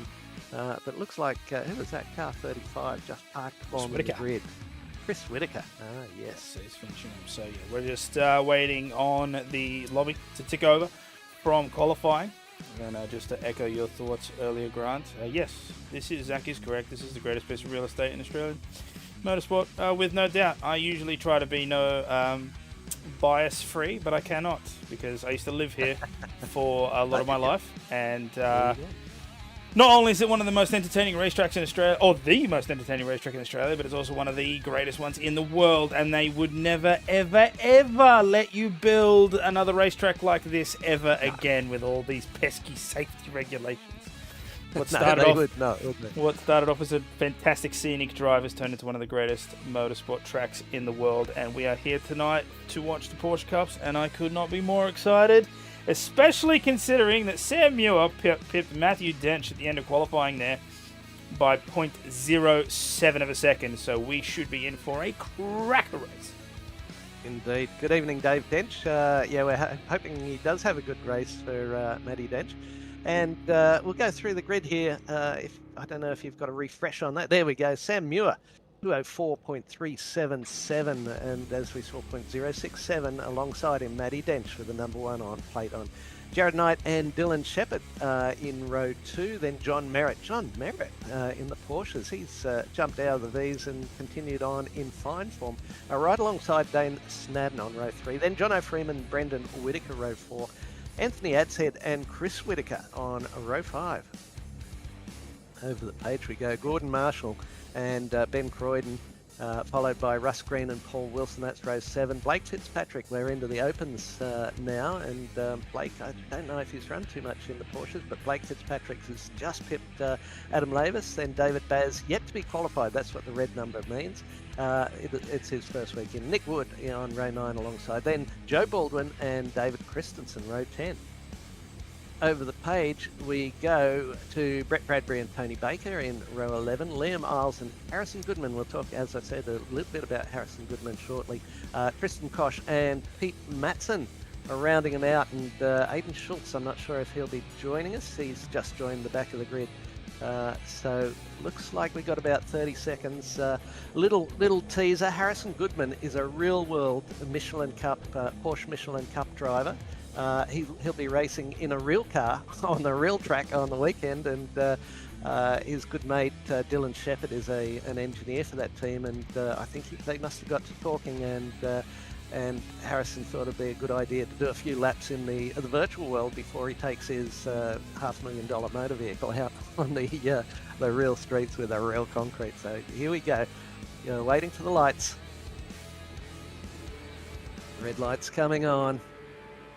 Revs raised, and away they go. Looks like a pretty clean start. Matthew Dench might have just got the better of it, and plenty of zigging and zagging as we go through there. We'll have a look how this all works out as they come to turn one, and round they go. Matt Dench side by side with Dylan Shepherd tucked right in there as well. So Sam Muir deciding which one he'd rather give the draft to. Almost he jinked across from in front of Matty Dench, but now this is going to be a tight little entry, really compromised, but he's got the lead running, and he can dictate the pace up the hill here to the cutting. Few spots changing as we go. Look for cold tyres. Dive down the inside for Dylan Shepherd. What a move! Will he get it done? He's got the wheels straightened up, and he's got that run through there. So that's a fantastic move. Is this Sam Muir playing some field games? We will see. We've got an hour to find out. But very, very close now. Denchi all over Muir. Wow, Dylan Shepherd taking a very risky line there. Oh, yeah. So the cutting, very well known for having tram tracks. There's one set, one line in there, and usually everyone always goes single file and makes it away. But to go down on the inside on lap one is a massively brave move. But the reason he could do that is because we are in the Gentlemen's Sim Racing Club. And Sam Muir gave him all of the room that he needed. They go side by side. Dylan Shepherd takes the lead of this race for now, but we have 60 minutes, and we're only a minute and a half in. So if that's what we get from lap one, I can't wait to see this race unfold.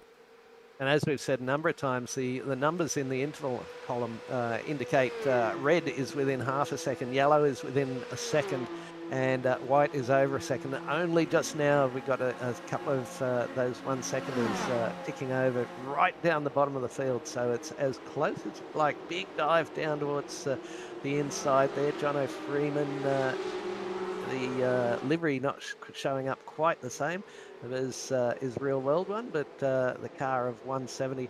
Great move down the inside. The cup tyres will still be a bit cold, and the track's fairly cool as well. So nice work there. Dylan Shepherd running in the lead, and like we say, all those positions are so close. That little battle between Freeman and Snadden, was it, or Adshead, has just allowed that gap to open out to 1.63. So we'll see how they go about tucking back into the draft and working that out.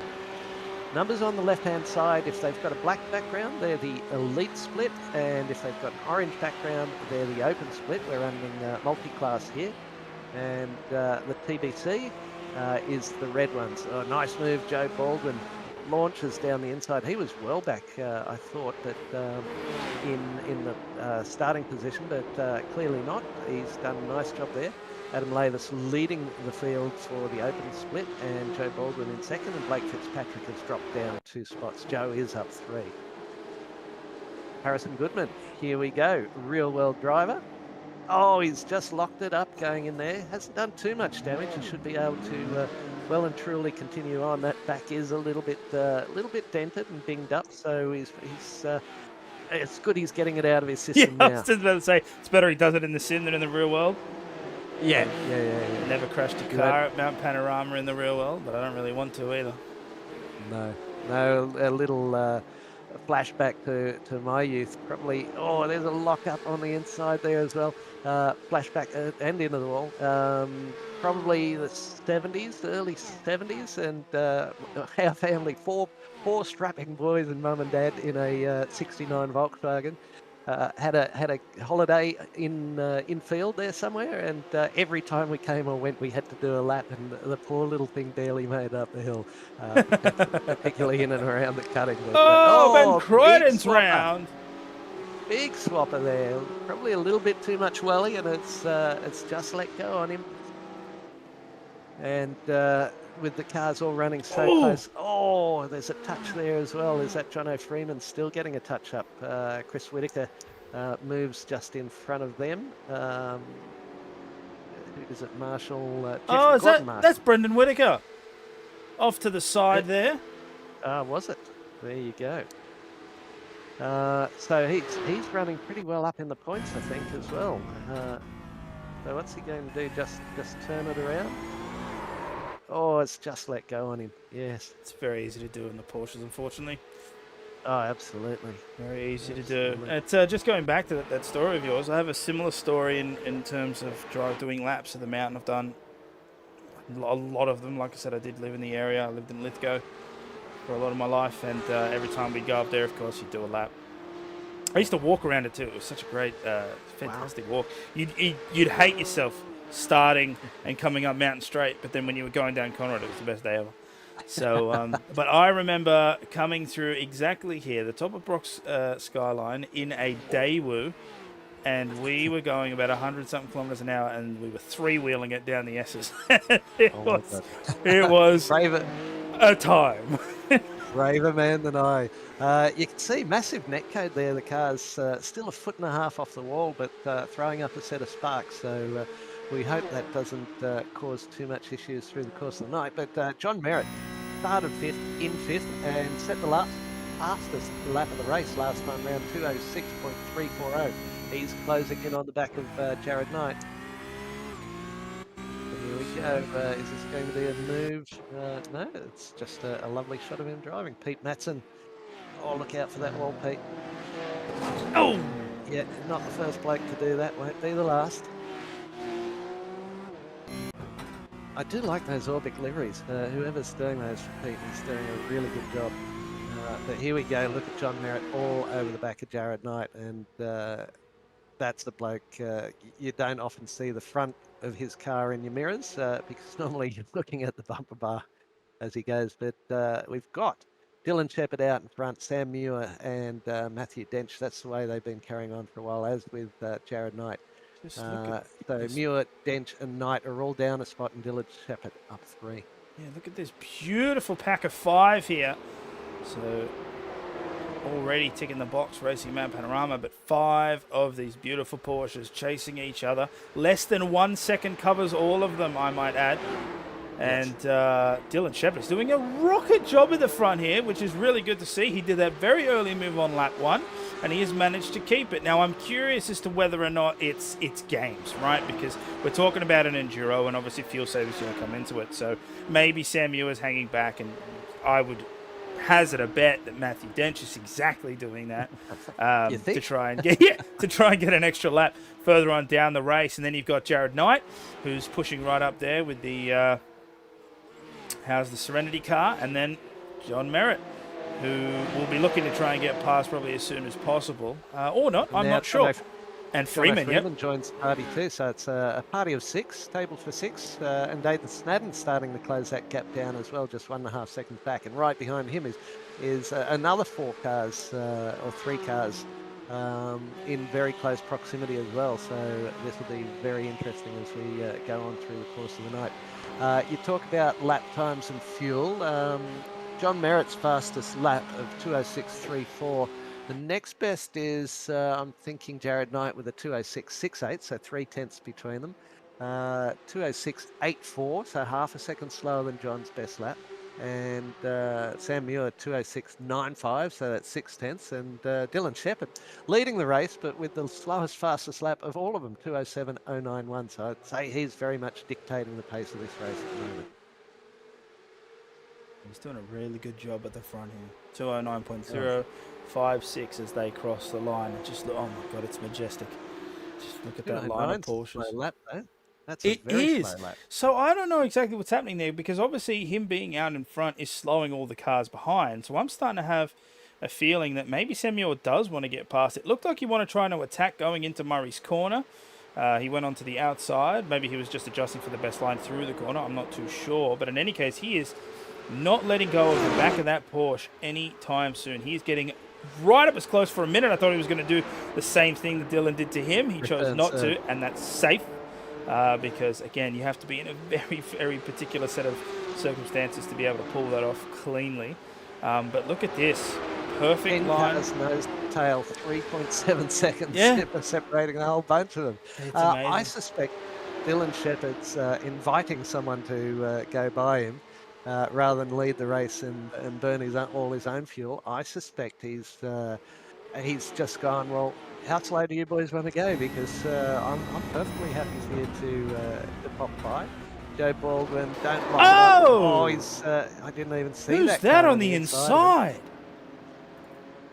Is that Blake Fitzpatrick? It is.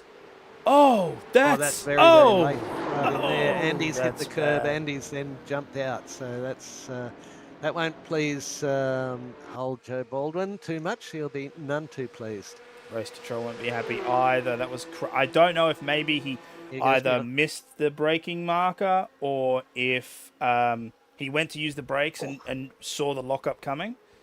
Even though that would have been a better choice than to just dive it on the inside. But in any case, that's ruined both of their races for now. Anyway, of course, it is a 60-minute race, so anything can happen. But they have taken a tumble down the order. But just to mention there, Goodman up 4 spots now up in the P20.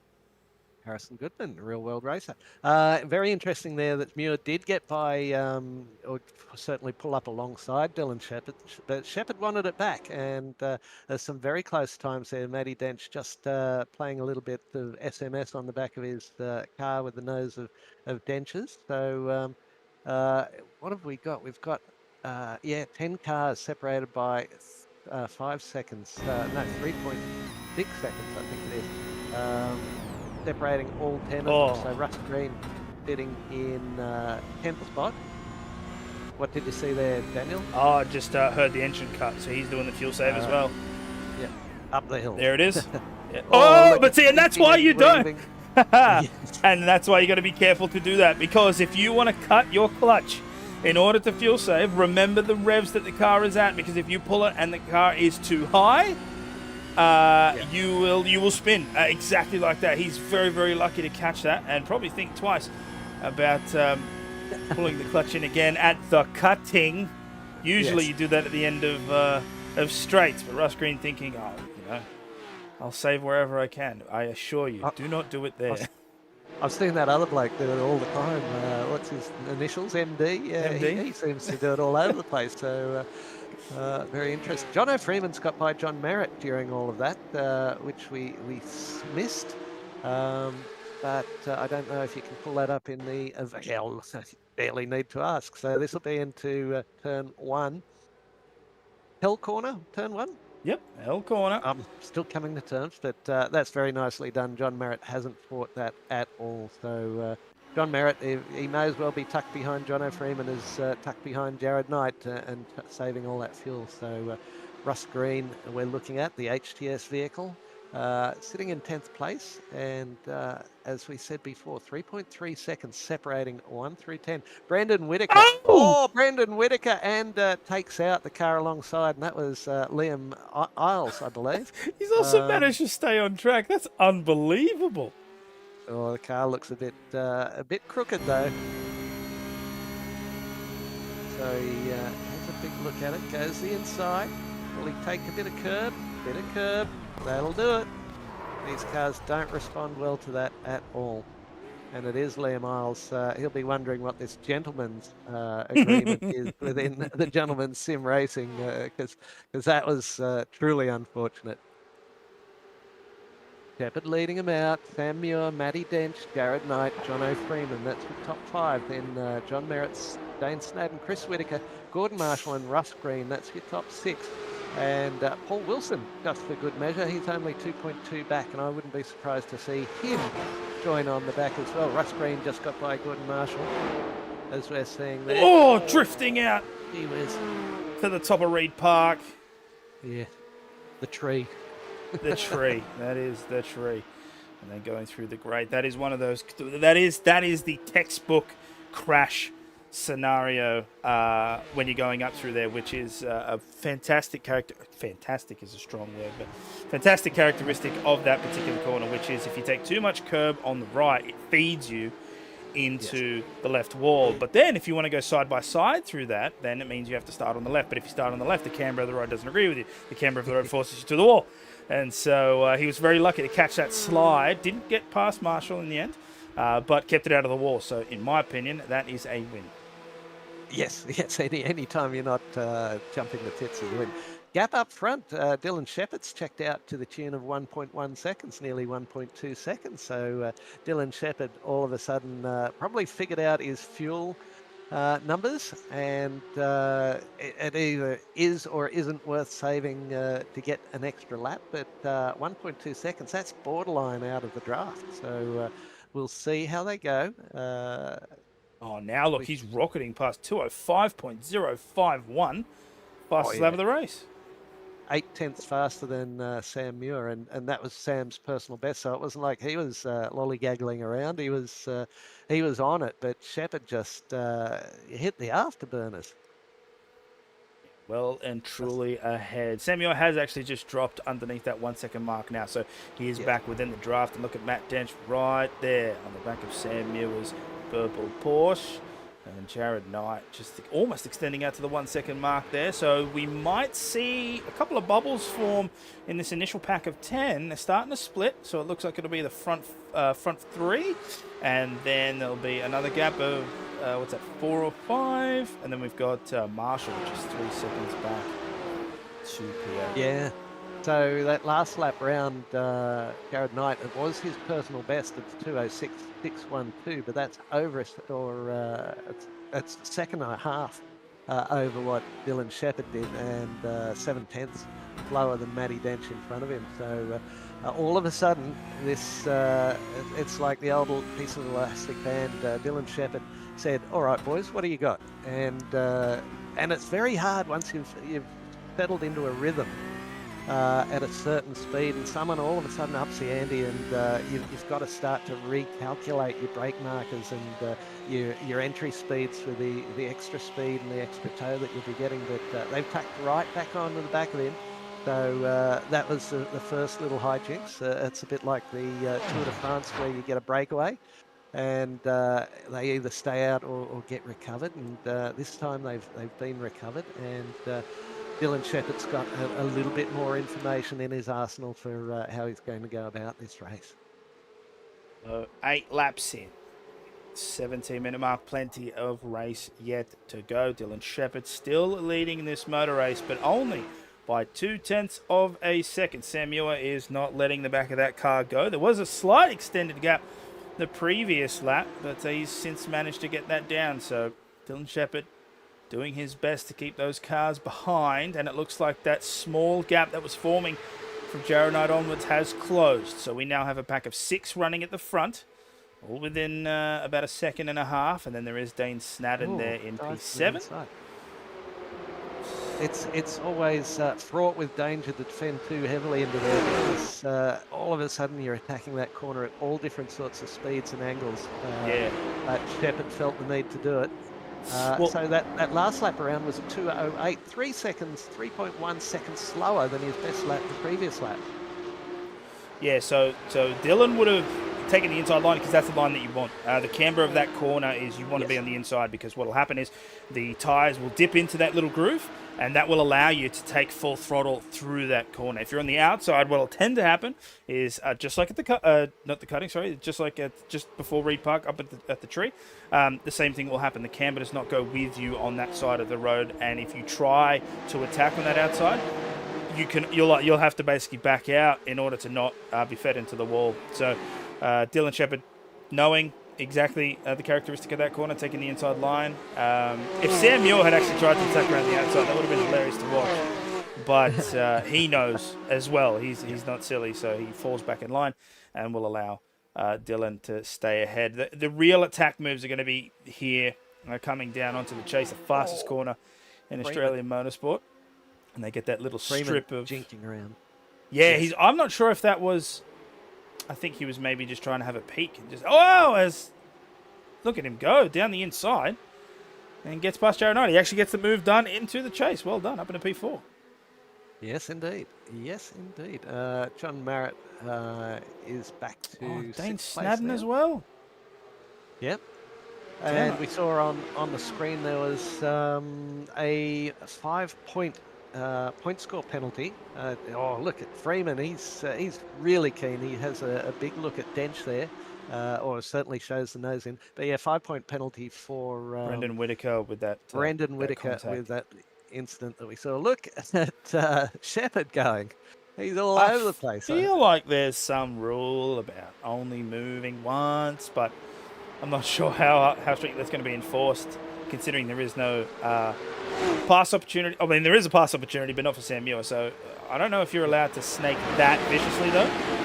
I'm sure there'll be a little bit of warning. And talking at camera angles, looks so much like the real world because Adam Lavis takes the iRacing default cameras, checks out. How close do you want to be? It looked like Dench tapped the wall there, but he's and cooked down it. the inside there.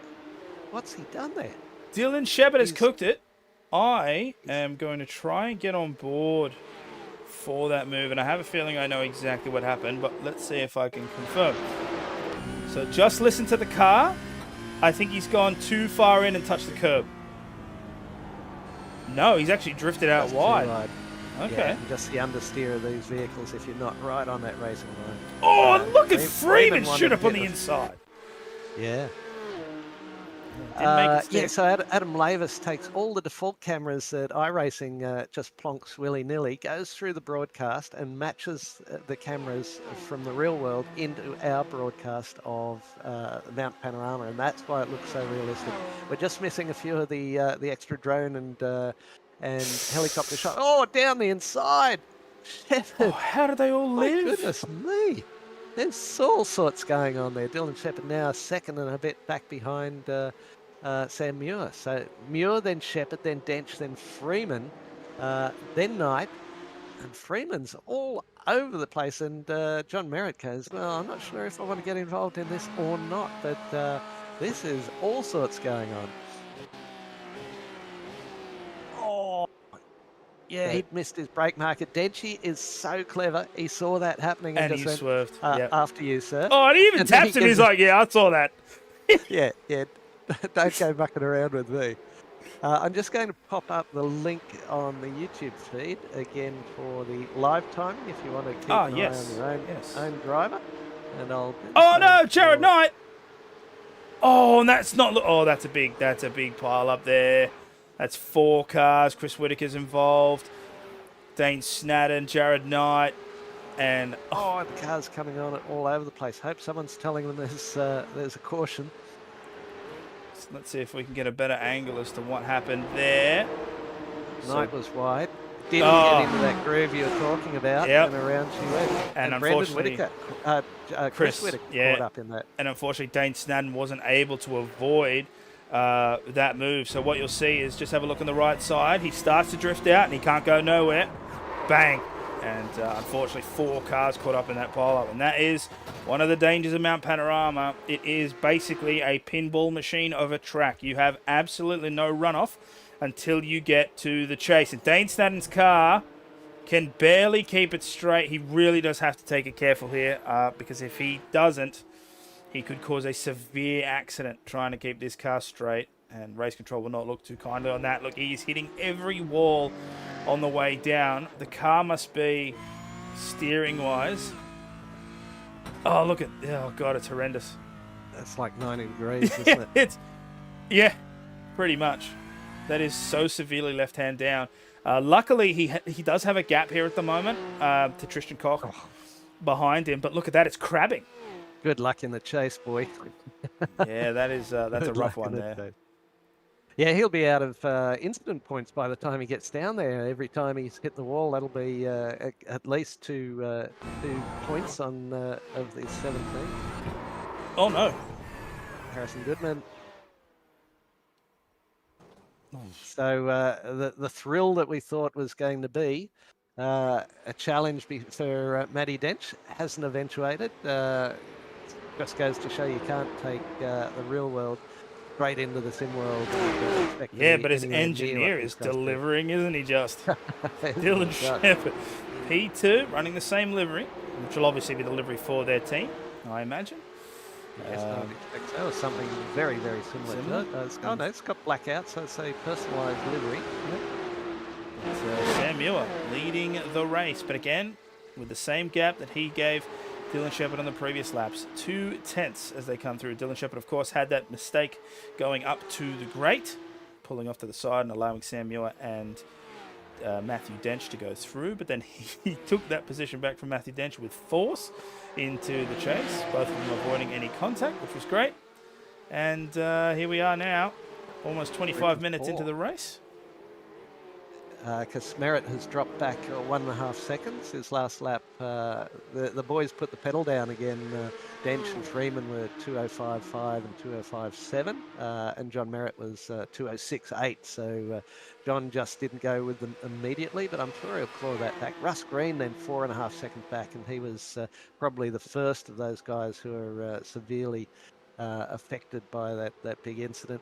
And that's what I was exactly what I was going to say with that first or that corner that we're talking about, with that groove on the inside. The trick is to Dench fakes to go into the pits.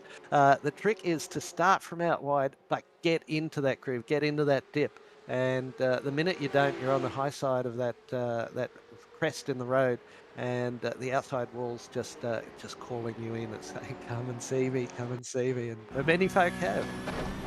Blake Fitzpatrick, oh no, hang on to it. I think he has. Oh, does he keep it out of the... Oh, okay. There's a slight touch. Oh, there's a slight touch there. The wing is clear, so that's all right. Oh, yeah. He's actually towed. Yeah. Okay. All right, 26 minutes, fast approaching halfway. No one's pitted, or a few people have pitted, but of course they wanted to. I'd say Paul Wilson on lap 12. Maybe that's the first of the guys. He's going to look again. Yeah, it's his favourite move, clearly.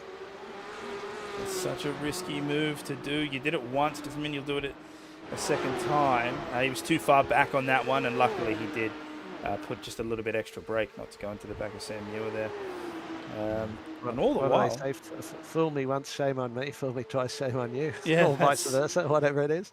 Yeah, no further action. Dane Snedden contact with Jared Knight. Yeah, there was nowhere he could go. Yeah, it's. I feel for Jared Knight, I do, because he would have known the minute the rear of that car started to kick out, he knew he was done. Oh, look out. Ooh. He's keeping him honest, isn't he? Shepherd not particularly happy with Muir being in front of him, but maybe he's just throwing him out. Maybe he's saying, all right, Sam, what do you got? What do you got? Let's see. It could also be Dylan Shepherd just being very, very aggressive. Usually what you want to do on a track like this, it's not a street track per se, but I guess it technically qualifies as a street track. But because of the narrow nature of the circuit, you want to make yourself as big as possible in the mirrors, because what you're trying to do is get the driver in front of you to drive in their mirrors rather than driving out their windshield. But always does go in, and Freeman. Yeah, and Freeman, yeah. But Dylan Shepherd is taking it one step further, and he is making sure he's in those mirrors. He's doing fake dives. He's trying to push on the inside to see if Sam Muir will slip up and make a mistake. But interestingly, Matt Dench decides that it is better for him to pit early and let these guys run forward. So, what's that? Lap 14 will be Freeman and Dench. 27:30. So 32 minutes to get to the end. Maybe Dench's numbers are telling him he's got this covered. Tony Baker, I think, just had an off. Oh, that was him going into pits, I believe. Jared Knight's continuing on. He was well down after that incident, and is in fact 28 seconds back from John Merritt. Oh, these two still Oh, he's going to try and go. Oh, no. Oh, how do you do? I think Bob Jane's got something in his teeth there. We got such a close look. A little bit of lettuce from lunch. Although Bob Jane, I think Bob's left us, hasn't he? He's left the building, but I don't think he'd be the sort of bloke eating lettuce at lunch. I'm not too sure on that one. I'll do a little Google. Google there. It's Paul Wilson here, just coming up to Griffin's Bend. Takes the inside line. I'm curious to see if he'll be able to hold off. Or is he going to get him just on the outside as they come up to the cutting? He's got the speed for it, but he doesn't have the inside line. And Nick was going to let him pass. Good job there. Nice and safe. So Wilson up into P10, who was just recently graduated into the elite class after taking the top honours of the open class last season. Robert Frederick Jane sadly left us just on 5 years ago, 28th of September. He would have been 70. What's that? No, 90 something. So good innings from Bob, and sad that he's moved on, but he certainly left a hell of a legacy. He certainly did. Now, the leaders have pit. They've come into the pit lane, so that's Dylan Shepherd and Sam Muir. It looks like John Merritt's joining them at the back. My curiosity is, did Matthew Dench have a clean enough run to catch them in the pit lane? He had a pretty quick stop of 14.8. Some of the other stops are 17 and a bit, 15 and 16. Jared Knight, yeah, Yep. So here we go. Let's see where he comes out. Where's Muir and... he's got him! Once again, let's have a look what that lap was. Well, it makes no sense because there was pit stop involved. Yeah, but hammer time far evolved. back are they? Oh, my Lord! Well, Muir's pit stop is 19.7 seconds, so 5 seconds longer than Matty Dench's. He is a wizard. There is no humanness about Matthew Dench. He's just otherworldly. So 5 seconds Matthew Dench has come out in front of Freeman. Now the question will be, can he make it to the end on that pit stop? I would imagine. But we know if he can't, no one can. So that's not likely to make it. So his pit time was 14:80. He pit one lap earlier. So what's the play here? Is the play to try and rocket so far in front that you can make another pit stop and be clear? No, that can't be right. Pit lane transit time of 49 seconds. That's not happening. Well, we'll see. We will see, but maybe his fuel numbers are telling him 32 minutes is just fine, Matthew, if you just do what you usually do and turn your engine off at the top of Conrod and still travel down there at 300 kilometres an hour. Let's just hear get to the chase. 15-second penalty. Chris. Yeah, there you go. Clutch before the entry to the chase. Caution under yellow with car 8, Paul Wilson, and that is something the club's really cracking down on, is the behaviour of drivers under yellow flags, which is great to see. Yeah, so his lap times will probably be about half a second off his optimals, whilst saving gallons of fuel. Oh, look at this group. Wow, 4 cars within about 18 milliseconds. Very, very close. That's Adam Lavis in 10th place, first of the open split, on the back of this group of 4, and that's Gordon Marshall, Nick Wood and Paul Wilson.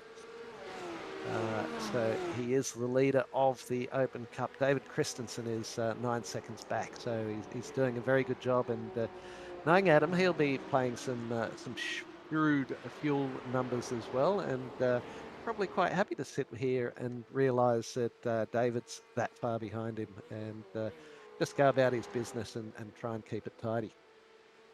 Shepard's right on the back of Freeman, as we're seeing right now, and John Merritt's joined them as well, and Sam Muir then on the back of those 3. But as we said, 5.9 seconds the difference between Dench and Freeman, and if Freeman has to start defending Shepherd at all, that just goes through the roof. That number will be out to 10, 12, 15 seconds before you know it. So Sam Muir pit longer than everyone in that initial stop. So yeah, I don't think seconds. So I don't think fuel's going to be an issue for him. Now I wonder if the reason for that is so he can be more aggressive to the end, because although he did exit later than Freeman and Shepherd, he is within a second of John Merritt there. So it'll take no time at all for him to catch back up. The question will be, will John Merritt let him past? Because John's doesn't, he's a racer, just like all of them. So He is through and through.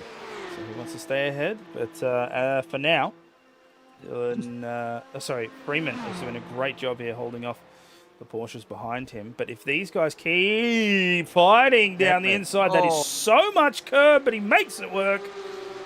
Dylan Shepherd up into P2. Merritt gets through as well. Jono Freeman bumped down too. Look, it wouldn't be a broadcast of a motor race on the mountain if I was to not say all these boys have got to do is buy a ticket to the last 5 minutes and go about their business. But they'll be doing a little bit measuring of appendages throughout the course of this. Who's this? Harrison Goodman. He's got back out again. He's having a hell of a time with the back of that car. It's just stepping out on him left, right, and centre. He might want to wind that brake bias a little forward, or match the revs a little bit better, changing down gears, because that looks a lot like compression braking from the engine. Just slowing those back tyres down a little bit too much and doing what Porsches love to do. Porsche's doing Porsche things. And the back overtaking the front. Yeah, the big issue is with Porsche, and it's a surprise that nobody's figured this out, but it's been well established throughout the history of automotive manufacturing that the engine goes in the front. And then Ferdinand Porsche was like, well, what if we put it in the back? And then the Porsche has developed this characteristic where it wants to conform to the norm, so it keeps trying to put its engine at the front. And that's why they've got the spinning. And they've tried all they can to develop all these handling characteristics to prevent it from doing that. And somehow, these guys keep doing that. Well, but, wide goes Freeman. Touch of the wall and around. Out. Sam Muir's, he'll need help out of that seat. The pucker factor will be enormous there. He'll just be going, don't take me out, don't take me out. Thanks, Aidan Schultz and Pete Matson, by the way. Love your work, Race One, Formula V. But Sam Muir did a much better job of avoiding the carnage than I. So he is now 1.3 seconds back. He'll have a little bit of catching up to do. Oh, what's this? Two cars driving each other off the road. Oh! And then, is that Freeman involved in that? No, that was Croydon and David Baz. Or there'll be some unpicking required there by race control, because we came to that late with them side by side and both steering off the track. Yeah, very reminiscent of, what year was it where Scott McLaughlin was trying to redress, and Garth Tander got involved in that as well, and they all just took each other out all the way down towards Morris Corner. So of interest, last time round, Matt Tench 207 flat pretty much. Dylan Shepherd 206.16, so he took the best part of 9/10 of a second out of Matty Dench, and it's down 5.3 seconds. So keep an eye on that. Shepherd still got a bit between their teeth. Gordon Marshall here in 8th place, having a big look at Paul Wilson. Paul Wilson up with the big boys after winning last season's of the Open Cup, so competing fair and square on his own merit in that regard. And right behind them is Nick Wood in that very distinctive Twitchyfoot Racing with the Dre race engineer advertising on the side there. Gap now down to 4.6 from Shepherd. He's making a lot of ground on bench. So I've posted up those links if you want to have your own live timing with all the splits, all the sectors, the gaps, and pit stops, pit times. Really valuable asset. So just click on the link at either YouTube or Facebook, and that'll appear in a browser window, and you'll be as well informed as we are. Chris Whitaker sets his fastest lap of the race at 206.2, so 3/4 of a second faster than Matty Dench out front. John Merritt closing right in on Dylan Shepherd, but we're looking at Nick Wood and Paul Wilson, Gordon Marshall, and Jono Freeman. We've already seen some fisticuffs from Jono Freeman. Oh. He's going to leave it in there. Is he? Is he? No, he's not. Little tiny lock up as he went through. So that's beautiful work by Gordon Marshall.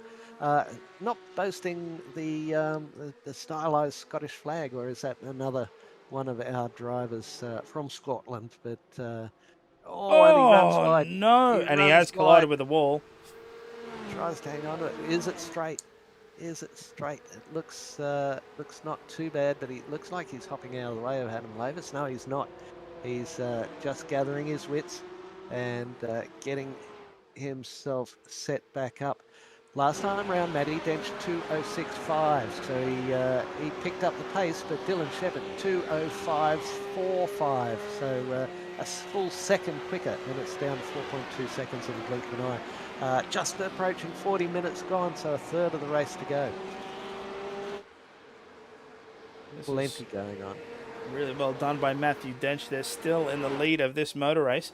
The gap has come down. It's down to 4.3 seconds, but that's still a very healthy gap. The question is whether or not Matthew Dench can maintain that gap all the way to the end. Looking at the last lap time, it was a 2:06.51 from Matthew Dench with a 2:05.45 for Dylan Shepherd. So more than a second was the lap difference.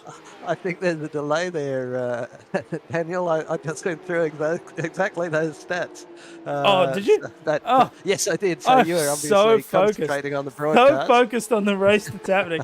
I apologise. Oh, and that's Nick Wood round. Nick Wood. Oh, looks like he's gathered that up, but is the car straight enough? Looks like it is. My goodness me, they're getting some freebies out of this. In the real world, that would be all sorts of damage. Safety license point, for John John Merritt Merritt. with John O'Freeman. Oh, we might have missed that one. Okay.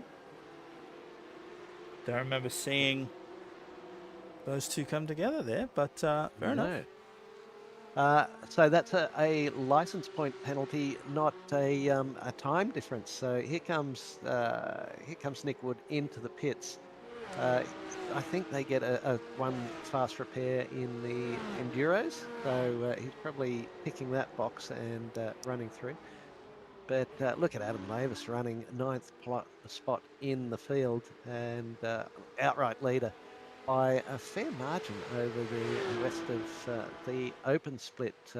I'd say Adam's going to have to give himself a promotion before too much longer. Tony Baker looks like he set the fastest lap for the open split with a 2:07.061. So he's got good speed, but 4 seconds or so behind the car in front of him in the open split. And the drivers in the car, they're the numbers that show up on the relative screen come up with a 2 or a 3. I think it's a 2, 0, and then the car number, or a 2 and then the car number. So you can tell who's in your open split and who's in your elite split whilst you're looking at your relative screen. Which for those who haven't jumped inside the sim is very much like our battle box down on the right hand side there. The battle for 17th. We're looking at Snadden. Oh, he's a long way down after that early kerfuffle. Have a look at the gap up front. Yeah, I was just about to say, Daniel. it's down to 2 seconds. Dylan Shepherd is really pumping this out. Matthew Dench's last lap time was a 2:06.3 to Dylan Shepherd's 2:05.08. So, I wonder if Matthew Dench's fuel-saving strategy is going to betray him this time around. They only have, 15 minutes coming up, I think, almost 15 minutes. And that is coming down severely. It's almost down to the 1 second mark. Dylan Shepherd is pushing so incredibly hard. As race control just give us a message, a 5 second penalty for car 119. That's Ben Croydon for no racing room with David Bass on lap 16. But on a bit of a charge by the sounds of it. He's on the move, and he's got a bit of moving to do because he started well up and he's down 7 spots, but travelling in 10th spot, 9th in the elite split. But We'll see. As the great Murray Walker said, it's quite something to catch a fast a driver in front, but it's quite another thing to pass them. So Dylan Shepherd has not been shy with making moves, and he's brought John Merritt along largely for the ride. John's dropped back about 1.2 seconds on Dylan Shepherd, but Shepherd now within striking distance, just 3.5 tenths behind Matty Dench, and you can see it right there, clear as day, or as our tautological commentators always love to see. You can see it visually right there. So it's he's really giving him the hurry up. He's trying to force his hand. He is trying to force Matty Dench's hand. Dench just parks it on the apex a little bit. In fact, Dench probably wouldn't mind if Shepherd popped out in front and gave him a bit of a windbreak. But, yeah, well, watch the Shepherd into the chase. Yeah, that's the moves to do. If you're Dylan Shepherd and knew that Matthew Dench has to fit to a fuel number, 100%. You want to force him as hard as you can. You're going to go down the inside here on the chase. Make sure that the car pulls up nice and easy, and it does. And then what Matthew Dench is going to want to try and do is use the draft from Dylan Shepherd to be able to save fuel and match that fuel number. But if you're Dylan Shepherd and you know that you have filled up enough fuel in your previous pit stop to push to the end, then what you do is you maintain those push laps, knowing that Matthew Dench can't. You break out that gap, and then Matthew Dench doesn't get your draft, and then he has to make a choice, which is he either has to push up harder, which he might not be able to do given the strategy that he's on. I'm not too sure. We can't see fuel numbers. We can only guess. But with 15 minutes to go, I'm curious if maybe Matthew Dench made the wrong call. We will see, but there's been a couple of pitters.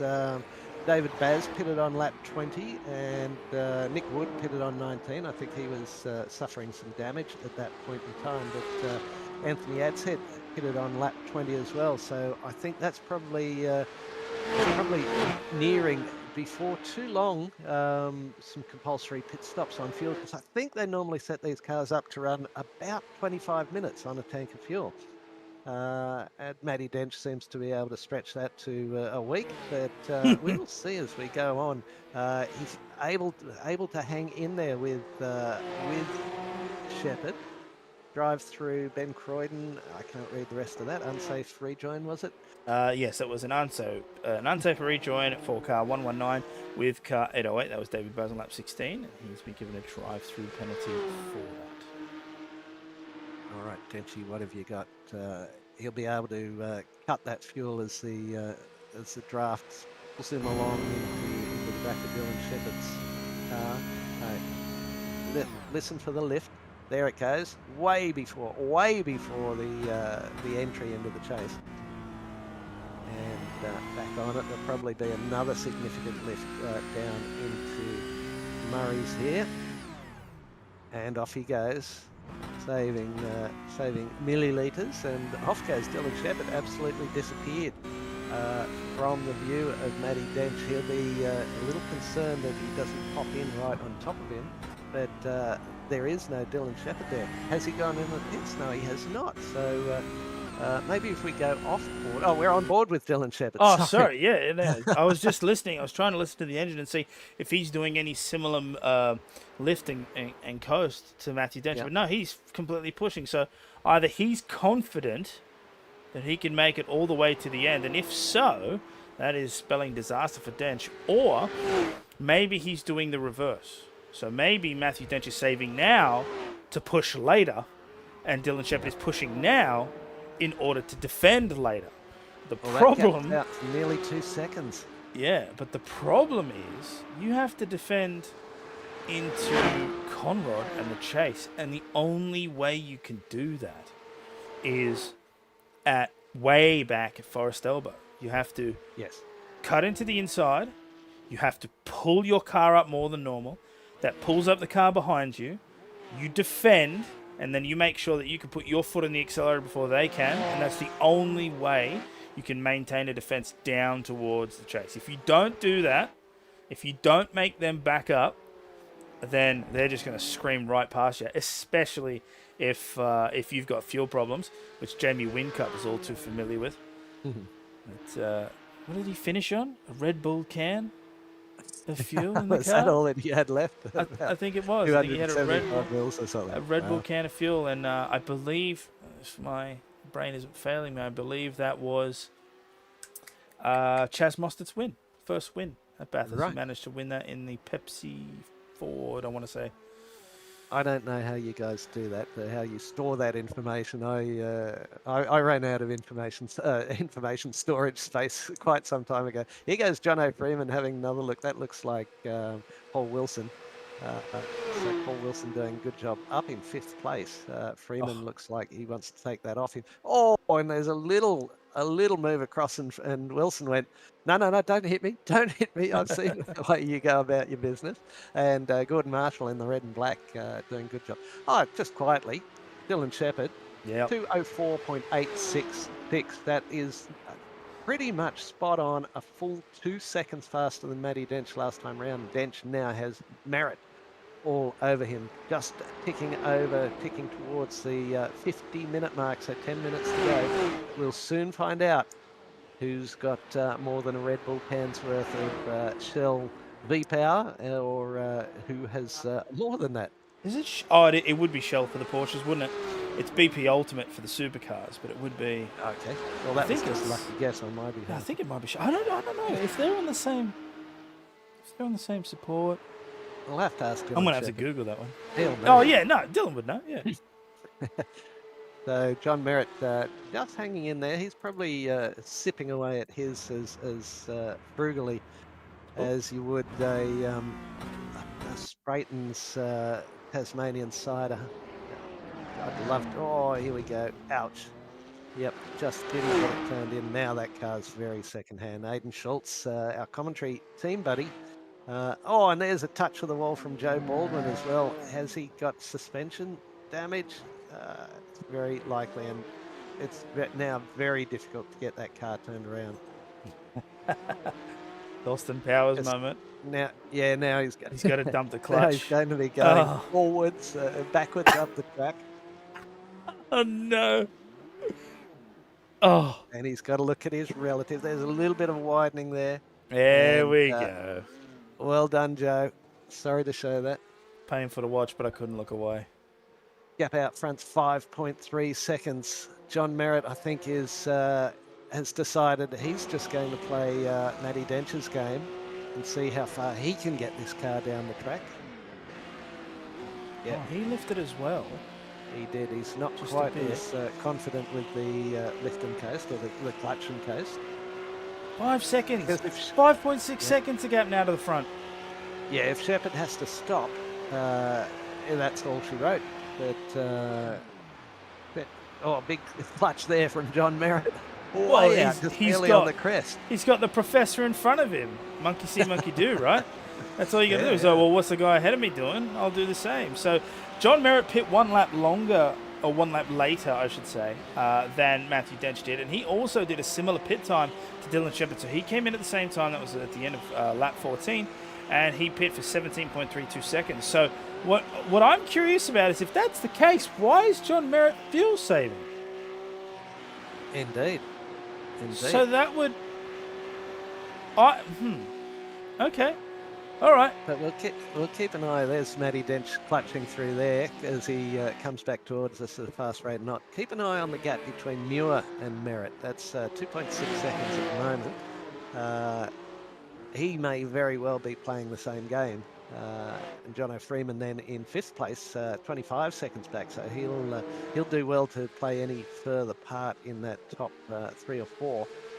But it's always intriguing with the fuel saving. We don't get a little heads up on what's happening with the drivers.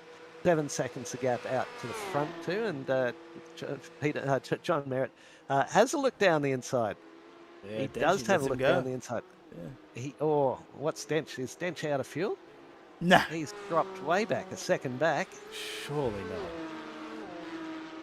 Surely not. 5th to 9th. Yeah, it is very close. Thank you for pointing that out. Cy Cox, that'd be Simon Cox. Who's this? Gordon Marshall having a look at Jono Freeman. Very spicy indeed. We've seen Jono not too shy in coming forward, and good old mate Adam Lavis up 7 spots, doing a good job. Just tucked in on the back there. Still the leader of the open class, and with a fair gap back to Tony Baker now in second spot, about 9 seconds back in the open split. Dench is now 2 seconds back from John Merritt. He is on super fuel save now. It's back down to 1.7, but he's probably trying to find that last Red Bull can's worth of fuel. So he's got a sample left for the scrutineers. Wilson, Baker, and Bradbury all into the pits, out of juice, out of time. Dylan Shepherd goes on and sets a 2:04.938, just a tenth or so off his fastest time of the race, and nearly 2 seconds quicker than John Merritt, and 3 full seconds faster than Matthew Dench. What did we say? The pit lane transit is about 48.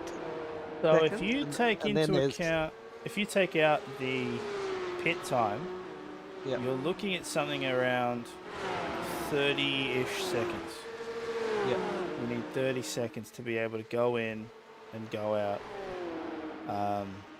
Because I can't imagine you need a crazy amount of fuel to make it to the end if you were to pit this late. Yep. I mean, Just 5 3 minutes. laps to go, I'd Yeah. say. Yeah, 5 minutes, 2 minutes a lap, roughly, for your calculations at home there.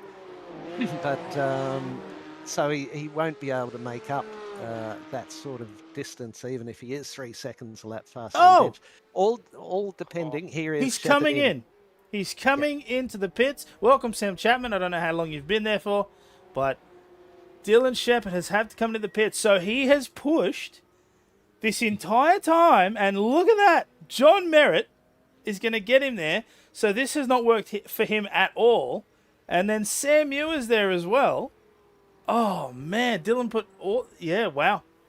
He's going to drop all the way back. Full beans to the end, and Dench and Merritt and Muir will still be sniffing fumes, I reckon, by the time they come across the finishing line. So can he make up 20 seconds in 2 laps? I think that's a long shot. No, that's definitely out of the window there. But John Merritt may have just played this to perfection. So he hung back of Matt Dench for quite a while after all the pit stops had resolved. He pit 1 lap later. He took a longer pit stop, so there was more fuel put in the car. He did the same fuel saving that Matthew Dench did, and now he's 5.4 seconds down the road. John Merritt might take this. And look at Muir right on the back of Matty Dench, 0.68. That was 2.5 seconds not long ago. Dench is just trying to get that number to tick back to green from the red, I'm sure, and once that happens, he can launch again. But the last time round, 2:08.45. John Merritt 2:05.27. So that's 3.2 seconds quicker for John Merritt. Clutch from Sam Muir. All the way through. Oh, and there's that a little touch on the wall as well. That's the trouble with when you nasty like that. They do love to squirrel on you, but when you go back into gear, my God. And the minute you start taking your concentration on pointing and shooting, it just opens yourself up to little timing errors where you've got the rhythm of when you swing the car left or right, and all of a sudden that's not the case. There goes Dench, Samuel past Matty Dench. Big clutch all the way down to the corner. Oh, we've got 1 lap. Is Barney waving the white flag?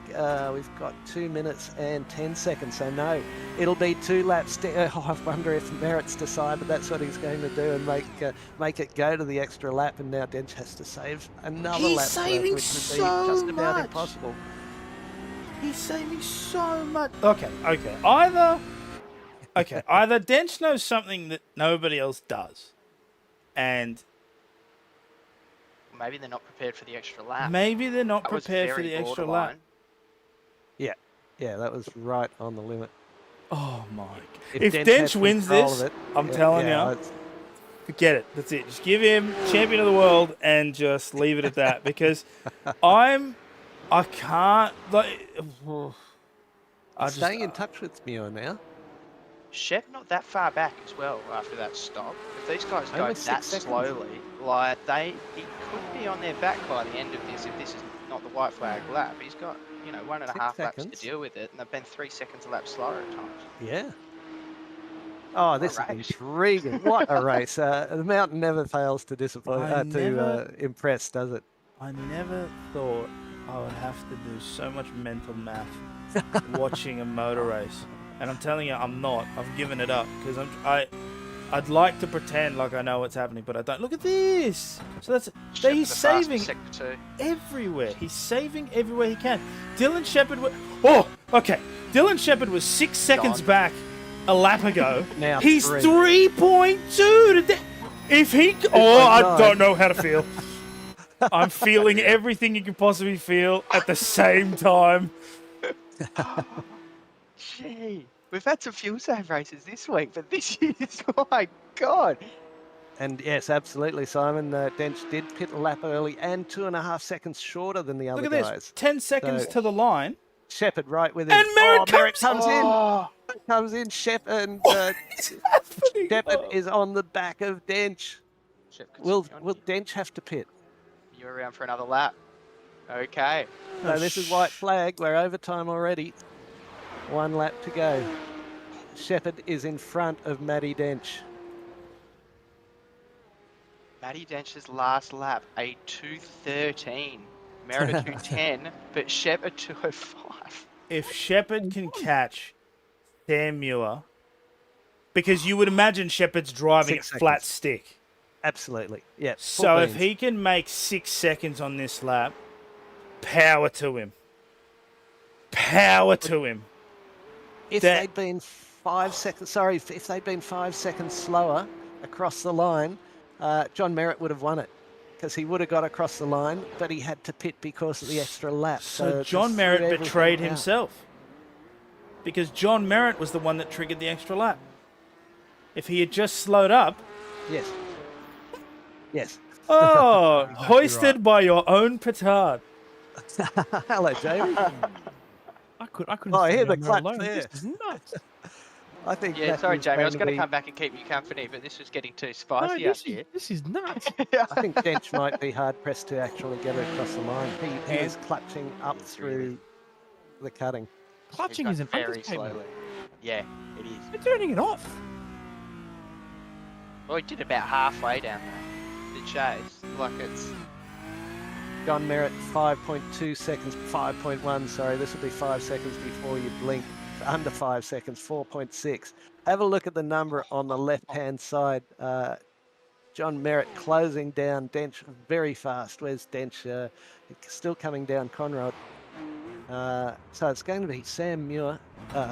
Sam Muir's, I thought he was out completely, but no, that was a big clutch as well. Sam Muir, 2.6 seconds in front of Dylan Dench Shepherd. going so slowly. He's about 70 k's an hour. Look at slower. this. Merritt Slow it is down. just about to pass him. He's had to push he's had to save all the way to the line, but Muir's done it. Whew. Wow. Not the race we were expecting, but boy, what a race they gave And us. Dylan That Shepherd's was fastest phenomenal. lap on the last Fastest lap there, of too. the 2:04.6. He pushed everything in that. Oh, my Lord. What a race. Jared Knight here now, trying to get on the inside of Marshall. I'm not sure if this is going to end up well. He's going to try and brake a little bit later. No, it's not going to work. Oh, the lock up there from Marshall, though. Oh, don't touch him. Don't. Oh, bang him. he's got it in front. Will he- Okay, one corner. Will he get back inside? No. Oh, he's looking at it. Oh, but he's not far down enough. Good job to Jared Knight. Oh, that's 5th and 6th. That's a great recovery from Jared Knight after being absolutely poleaxed up in the cutting there. Or pre that on the elbow. Car going off just behind there as well. Tony Baker, I think, in the T-Mart. Wow, what a race, boys. That was worth the price of admission. Oh, and Jono Freeman's run out of fuel. He's dropped it into first. Oh. Is he across the line? Oh, maybe he has. Okay. Yeah, he's reset there, so maybe he has finished. He's back down in P22. No, he has run out of Maybe fuel. not. He did not finish the race. Oh, dear me. Oh, no. Comedy of errors. Wow. Oh, we'll try and unpick that all. I'll just need a short break, boys, and I'll be right back with you. So, fuel strategy is very clearly a part of motor racing, but I didn't think it had come down to this. So Dylan Shepherd was this close. So close to just absolutely taking all of that. So his theory was, if I just drive it 100% all the time, maybe I can make the time back. But Sam Muir, he did that great because Sam Muir pit the same time as Shepherd, pit the same length of fuel, but then did the fuel saving that Matthew Dench was doing. And so he did the best of both worlds, and he ends up coming away with the win. And Matthew Dench ends up 4th after all that. After resolving all of that, John Merritt comes across in 3rd. So, wait a minute. Am I reading that correctly? I am. John Merritt came across in 3rd. So, yeah, wow. Matthew Dench really had to slow down on that last lap.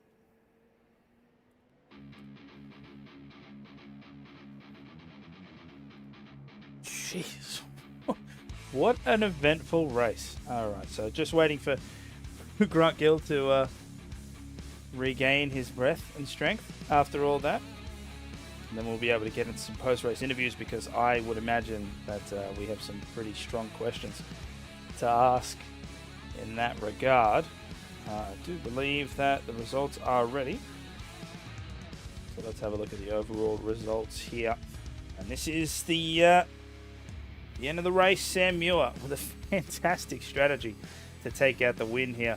Dylan Shepherd in P2, having to pit so close to the end of the race, but it worked in his favor. He was able to push as hard as possible and take that second step on the podium and setting the fastest lap of the race with that final lap at 2:04.64. John Merritt comes across in P3, a fantastic drive from him, and Matthew Dench coming across in P4. The fuel strategy that he employed did not work as well as he'd hoped it would, but still in the top 5. You cannot sneeze at that at all. Jarrett Knight managing to overtake Gordon Marshall at the end there for P5, and Gordon Marshall finishing P6. Nick Wood, Adam Lavis, Paul Wilson and Chris Whitaker take out your top 10. Adam Lavis winning the open split.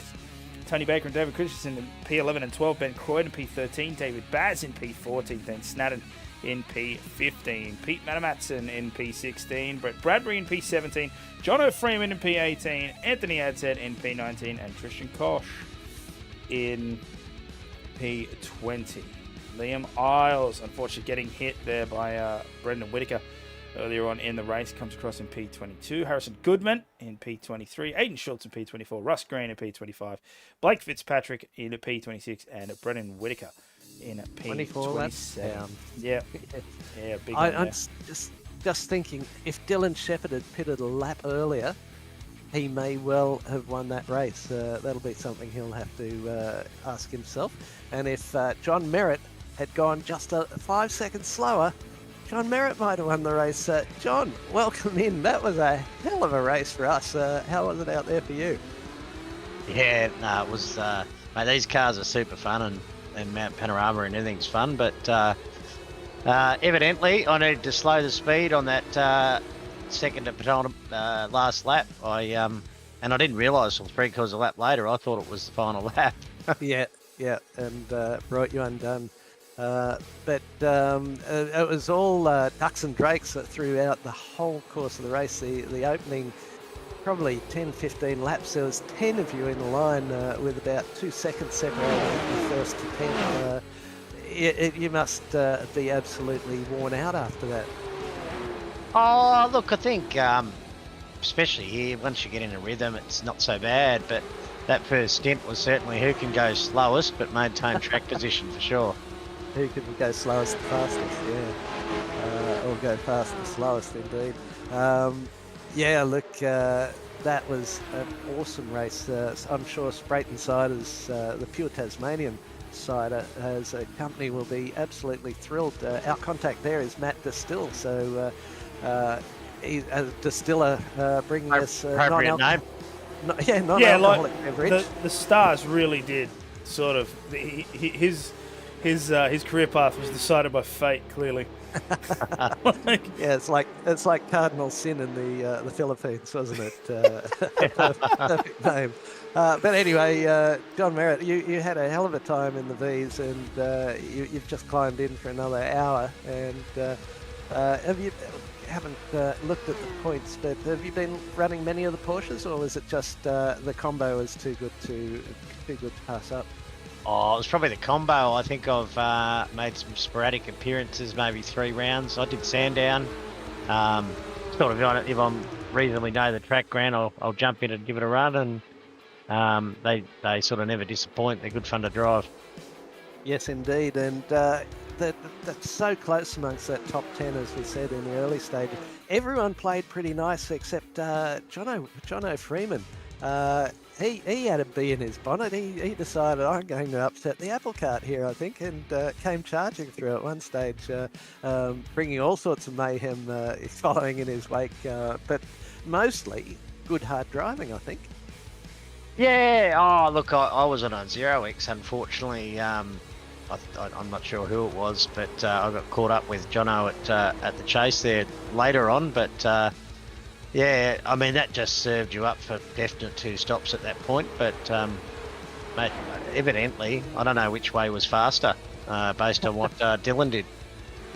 Well, I'll tell you what was faster was Sam Muir, stopping on lap 14 and filling for just shy of 20 seconds. Sam Muir went under the radar for a large part of that, but you executed that to perfection and... helped out in no small part by by John Merritt going too fast over the last couple of laps and running an extra lap.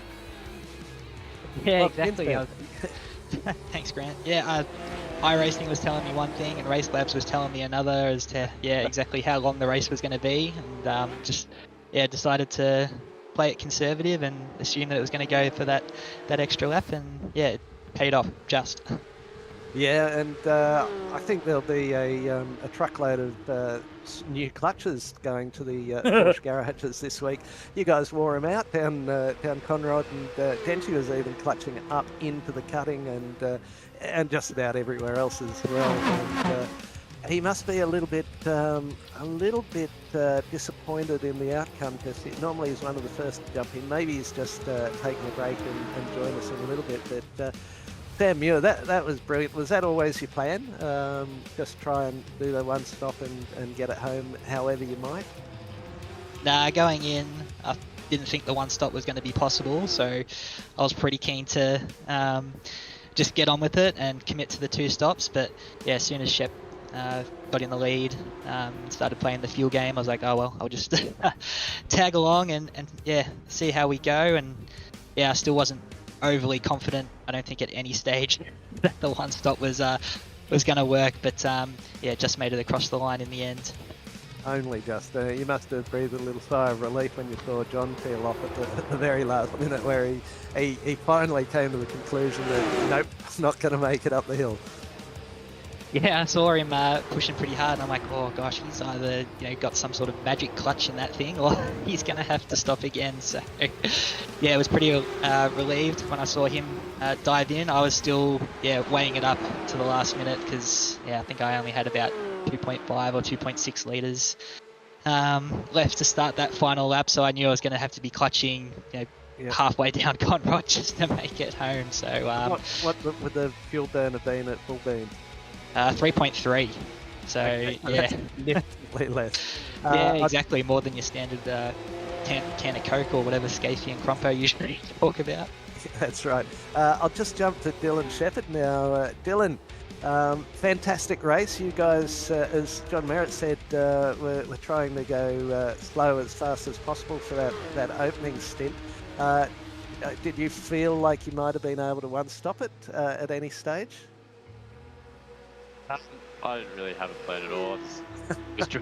I got to the lead on lap 1 and saw everyone was fuel saving, and I've been pretty vocal. I absolutely hate fuel saving, so Yes, you do. kind of spent the first stint just taking the piss out of it and seeing how far I could get away with it.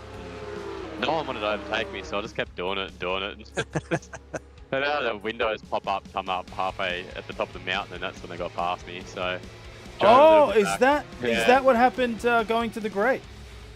Yeah, I had this my documents folder just open up in the middle of the screen. So I was just like, oh. Oh, So, what a yeah, unique that sim racing problem.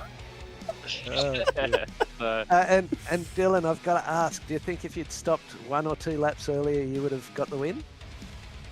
I'm not too sure. Like, I think because we were mucking around, I was mucking around so much at the start and holding the field up so much. Like, I think what I saw in the second stint was when people were doing a standard, just fuel-saving lap. I don't think that fuel burn could have been a one-stop, but because we did the first stint so slow, I think it lured everyone into, oh, we can one-stop this. So, like, after a bit, after the pit stop, I was still going along to the one-stop, and then I saw that, Denchi went quite a bit hard, and in my head I was like, well, if Denchi's done a hard lap, like for me, my numbers are saying it's bang on, you've got to fuel save every lap. Yeah. And I was like, if Denchi's just pulled like 5 seconds and gone a hard lap, like, he's got to be close. So then I'm sitting there and I looked at my numbers and I'm like, I'm not going to make it, like, if I'm doing this pace that I'm doing. So I was like, well, if that's me and I pitted a lap after Denchi, I was like, there's no way he's going to make it. So I'm just going to go and just hope everyone else runs out of fuel. And that was pretty much the strategy.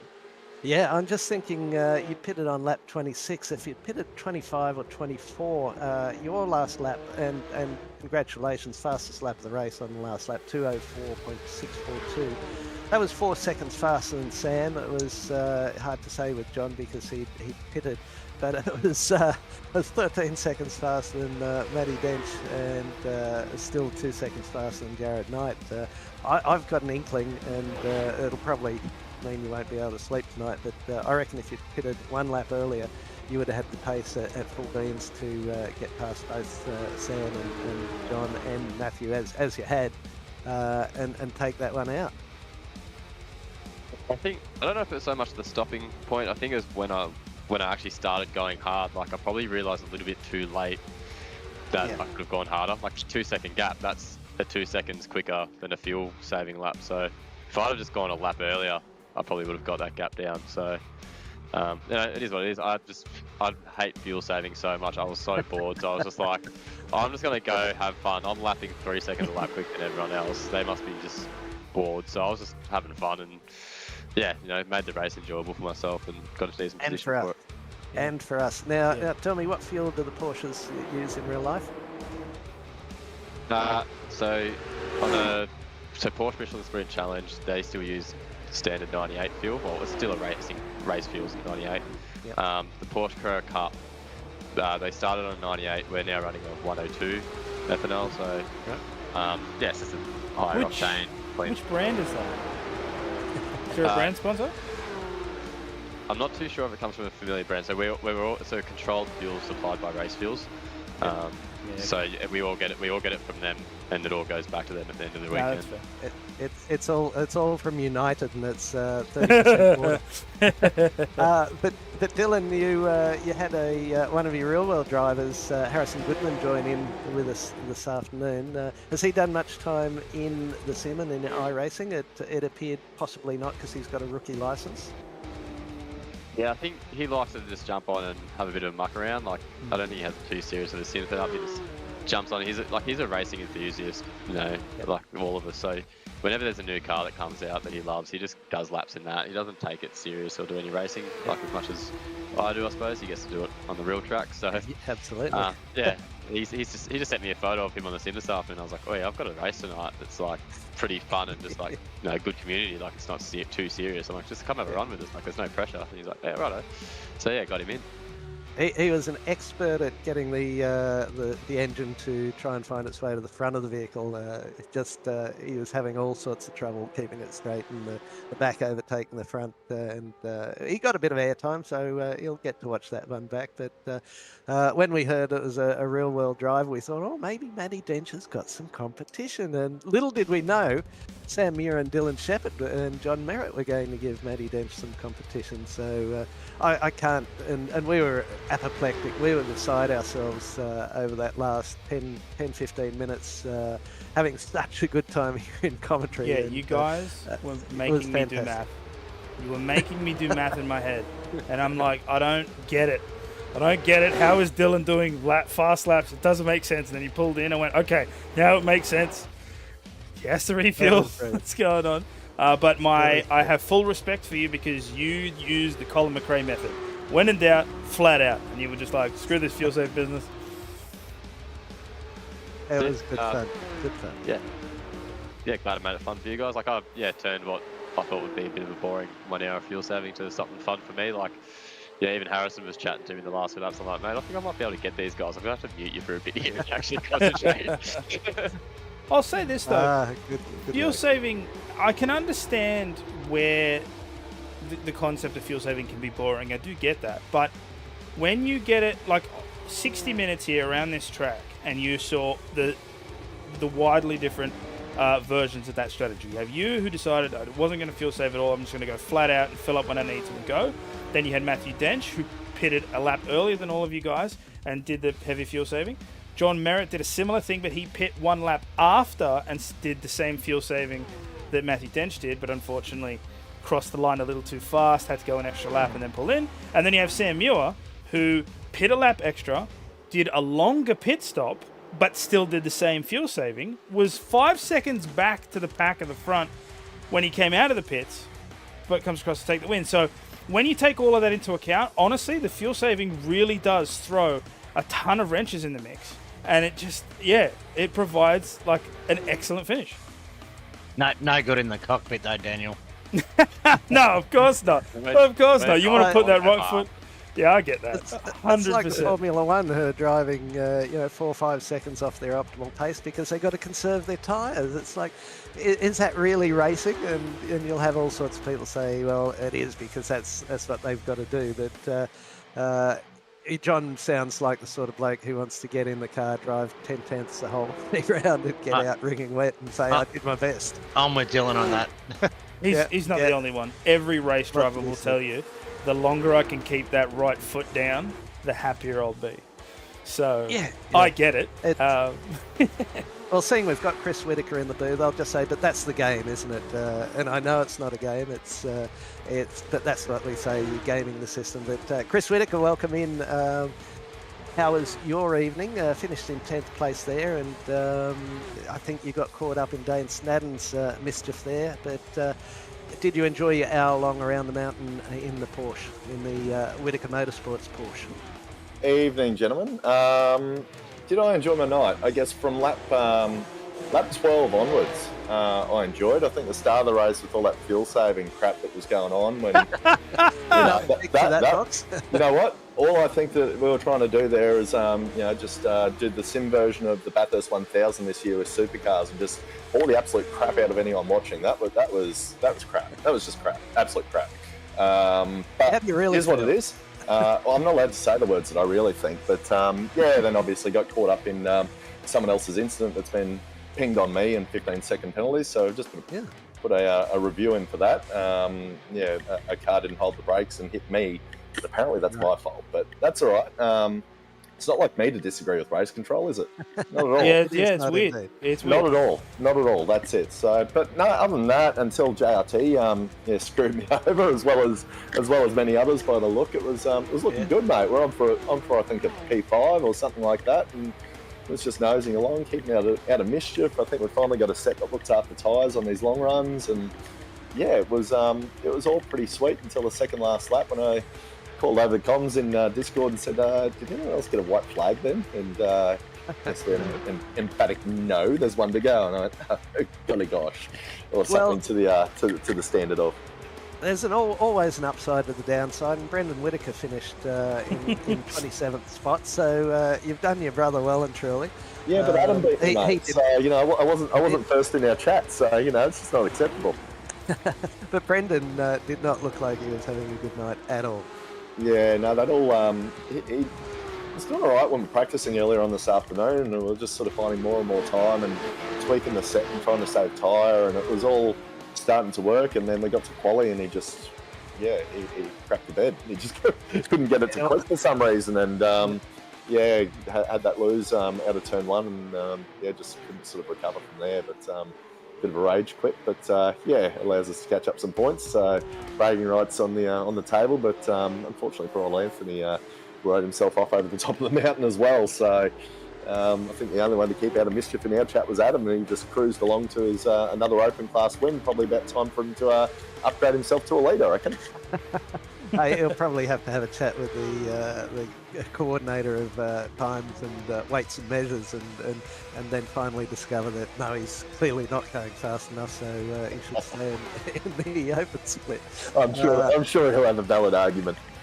He will give it considerable thought and come up with a damn fine excuse, I'm sure. Exactly. That's it. Brilliant. I'm surprised he hasn't unmuted himself yet and jumped in to defend himself. But I'll probably cop it in about 5 He's minutes. doing math. I'm sure he's doing math. The points. Full Yeah, focus. fair enough. But a good turnout on the mountain, 27 cars. That was really good to see. And as they famously once said, if you build it, they will come. If you put Porsches on the mountain, well, if you put anything on the mountain with a good race, you'll get drivers turning up, won't you? Yeah, it was a cool combo too. Took a little bit of getting the hang of, but I thought it was going to be a lot worse than that, to be honest. Particularly the braking, but again, I think we've sort of settled the brake locks somewhat. I mean, we still had a couple of bushfires going on there, but that's just learning still. The combo is pretty cool. You know, once you've got a set that can protect the tyre, and you can really, I guess, have a bit of a crack. I mean, I've got nothing on these boys up top. Like, how the hell do you do a 204 in the race? That's just bloody ridiculous. Yeah, last lap of the race. I might need to tune the macros up. You don't feel so. That's how you do a 204. Yeah, exactly. Oh, mate, they're all fuel saving, and I'm bloody going as hard as I possibly could. This is crap. That's why it was crap, because they're doing the same times as me while they were fuel saving. It's not fair. Well, that's exactly right. That's normally what you do to us in production cars and the like. So it's good to have you posterior handed to you on a plate once in a while. Yeah, I'm still learning this in that. I don't know if I'll actually ever get my head around it, to be honest. It's I'm always up for a challenge, but you know, it's nice to get podiums and stuff. I'm not gonna lie. It's a strange mistress. Let's have a look at the races coming up, Daniel, if we can. And Fuji, Watkins Glen next week. Yep. Yes. Then Strength Fuji. to strength. Drag race at Fuji. Then Imola. And then Phillip Island. Who wants to kick off and give us their favourites and their least favourites out of that? Shall we start with the winner of the race tonight, Sam Muir? How are you feeling about the run to the checkered flag? Yeah, really looking forward to Watkins. I think Fuji's another enduro, so yeah, don't know if there's going to be any more fuel saving or what the strat will be for that one, but we'll wait and see. We'll get Adam to put 10 litres less into the car, and yeah, that'd be nice. Then we can just go flat out. That's so much better. Save the clutches. Yeah, so Fuji's another 60-minute. Next week at Watkins is sprint, 14 and 23 laps. Then at Imola, it is a 40-minute race, and we round out with super sprint. 3 sprint races, 11 laps, 14 laps, and 24 laps at Phillip Island. So there's plenty to play for, isn't there? Anyone? Yes, that is. Yes. Bueller. So what about you, John Merritt? What are your feelings? Will you be turning up for any of those when one of the combos tickles your fancy, shall we say? Oh, if I can, bar maybe Fuji. Not a massive fan of that track. Yeah, big, long main straight, and then windy all for the rest of it. Just wondering if no, we haven't got the points finished. What about you, Chris Whitaker? You like the look of the races coming up? Fuji I don't have, but I'm not too ashamed to admit that I did a lot of laps around there on Gran Turismo back in the day, which is so similar to this. No, we've done a lot of laps around there in Gran Turismo, so I don't know if that'll account to anything. At least I know where the corners go, I guess. But But yeah, I think these things around Phillip Island. Looking forward to that. What's that finale? Isn't it? I think. Yes, it is. Yeah, that's going to be. Super sprint. Yeah, that'll be sweet. That'll be pretty good. I was kind of hoping tonight was going to be 2 sprint races as well. To be honest, it's just one of those tracks, obviously Bathurst, where I mean it's cool having an enduro because of Bathurst, you know, but it's one of those tracks where it's so easy to get caught up in someone else's crap early on in the race, and it just ruins the whole run. I mean, thankfully, I don't think there was too much action in those first couple of laps. I didn't hear too much swearing or words over comms, so it couldn't have been too bad. But no, it was generally pretty good. Jono Freeman, he came in like a bull at a gate, and I think mostly pretty fair about it all. He was just very aggressive in the way he went about it, which is races right? Yeah, so long as you're not breaking any of the rules, you can do what you want. But no, it's just a great combo for us. Oh, this is where it all turns to foot. Yes. Correct. Yeah, but round other than that, I can't remember what the other rounds were, or what the other tracks were, mate. I was tuned out for a minute there. I'm sorry when you were saying it. Was Phillip Island, Imola, going backwards from the end, Fuji, and Watkins Glen Cup. Oh, Cup, that'll be interesting. Yeah, that could be a bit sketchy in these things actually. That back chicane, that's not going to be fun at all. That's not going to be a good time in these things, that back chicane. But that's all right. It's just an added element. But Imola should be a pretty good track. Just that bottom right-hander, which is a bit sketchy in every car, and we know what these things are like when they start to have a bit of a slide. So I think keeping those big boots on the bum of her is going to be the secret there. But no, it's a couple of pretty good combos. A little bit different, which isn't always a bad thing. So a bit of variety in the tracks. But yeah, I think I'd expect Phillip Island. We're probably going to get another turnout similar to what we've got tonight. I hope we do anyway, because you know it's always good when you get the big field. At least everyone's got something to play with, and if you have a boo-boo or JRT screws you over, you got someone else to race with still anyway. So it's all Aussie tracks usually get a decent turnout apart from that bloody one in regional Victoria. Yeah, all right, we've got a latecomer to the party. Joe Baldwin, welcome in. We saw you have a couple of unfortunate incidences. There was one there in the dipper, which wasn't your finest moment, but how did you find the combo, and did you enjoy your evening? No, I didn't enjoy my evening. Thanks, Joe Baldwin, for joining us. Well, go on. No, it's probably tonight's going to go down as one of those ones that got away. The incident on lap 5, just, you know, it is what it is. You know, he made an error, he's apologised, you know, the other guy, and just the amount of damage the car had, I had to limp it back to the pits like a shopping trolley, and by the time I got back out and going again, I was like a minute 30 or something behind the field. The car just wouldn't turn, that was a big dive down the inside. Yeah, he sent a message off the inside curb.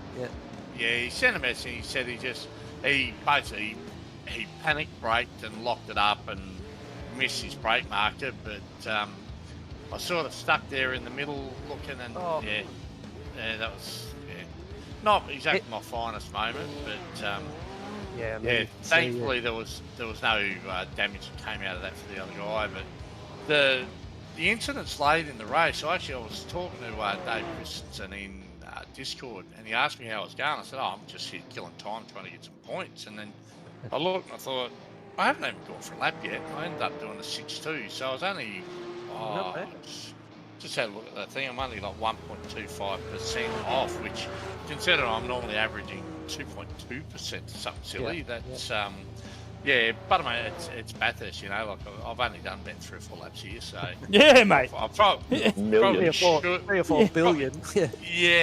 Probably should be able to, get a decent result here. It was just unfortunate what happened there on lap 5, and after last week's bad race, it's probably going to kill me overall in the championship. So it is what it is, you know. Well, the saving grace of last week, you're only about 4 places behind Adam because of the very small field. So this week I think we had 8.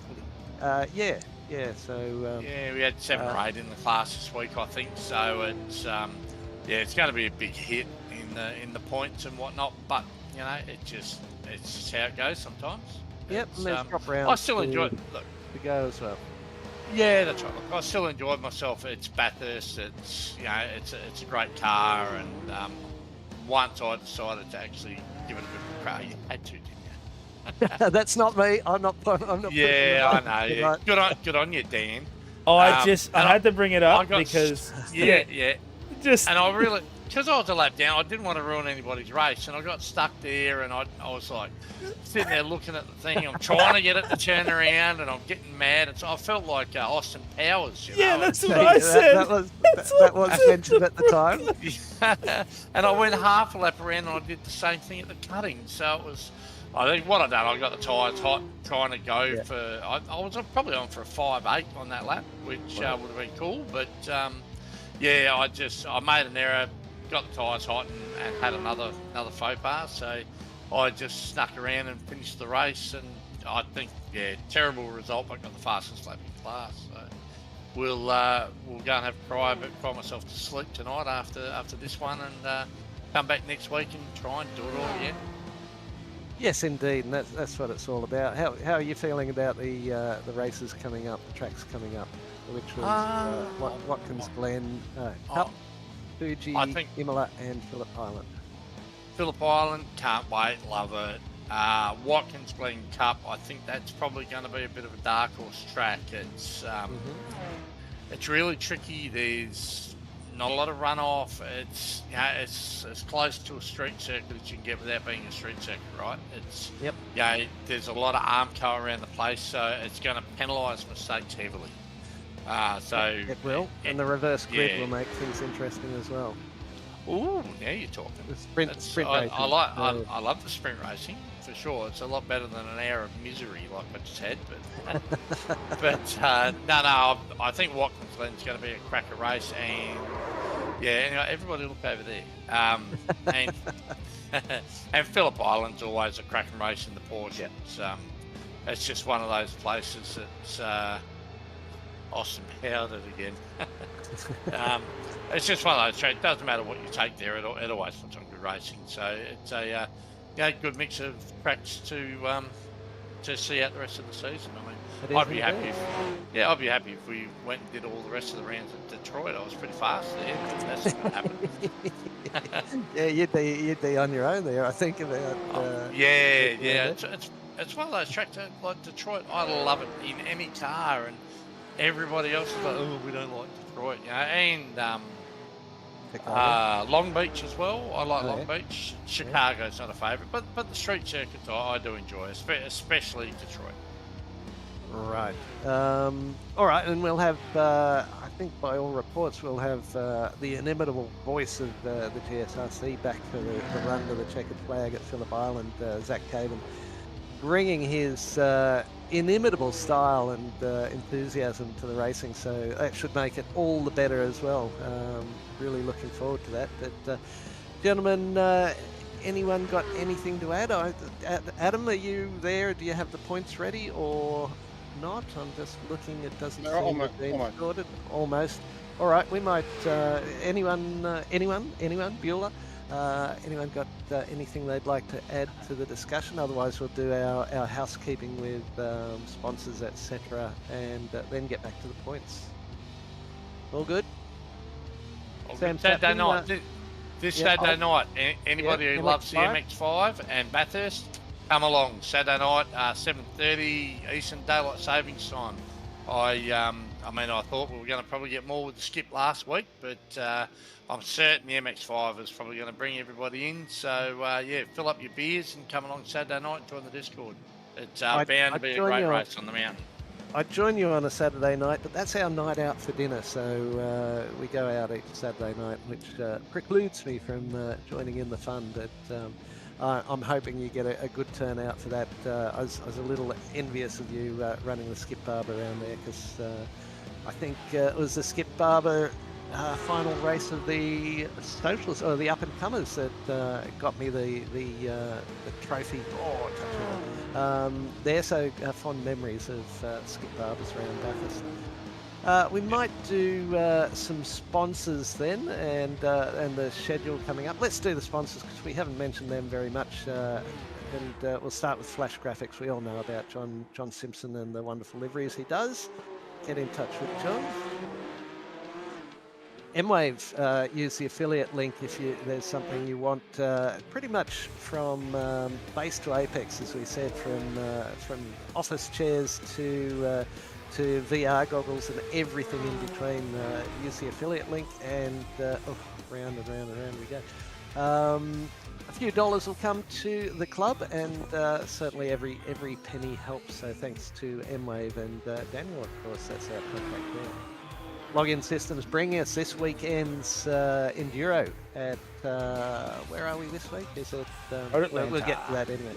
Road Atlanta. That'll be a lot of fun. Keep an eye out in Discord and Facebook for more information there.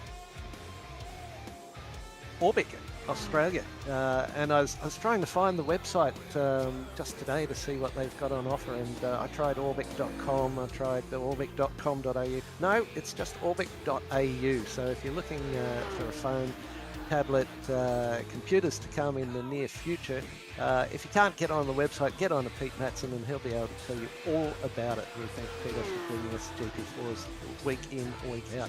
Waste Options brings us GT3s. As I said last night, they've been with us for a number of seasons now, and that looked like a pompadine. They've been a big help to us, and not only are they flexible and credible, but they're very fair as well.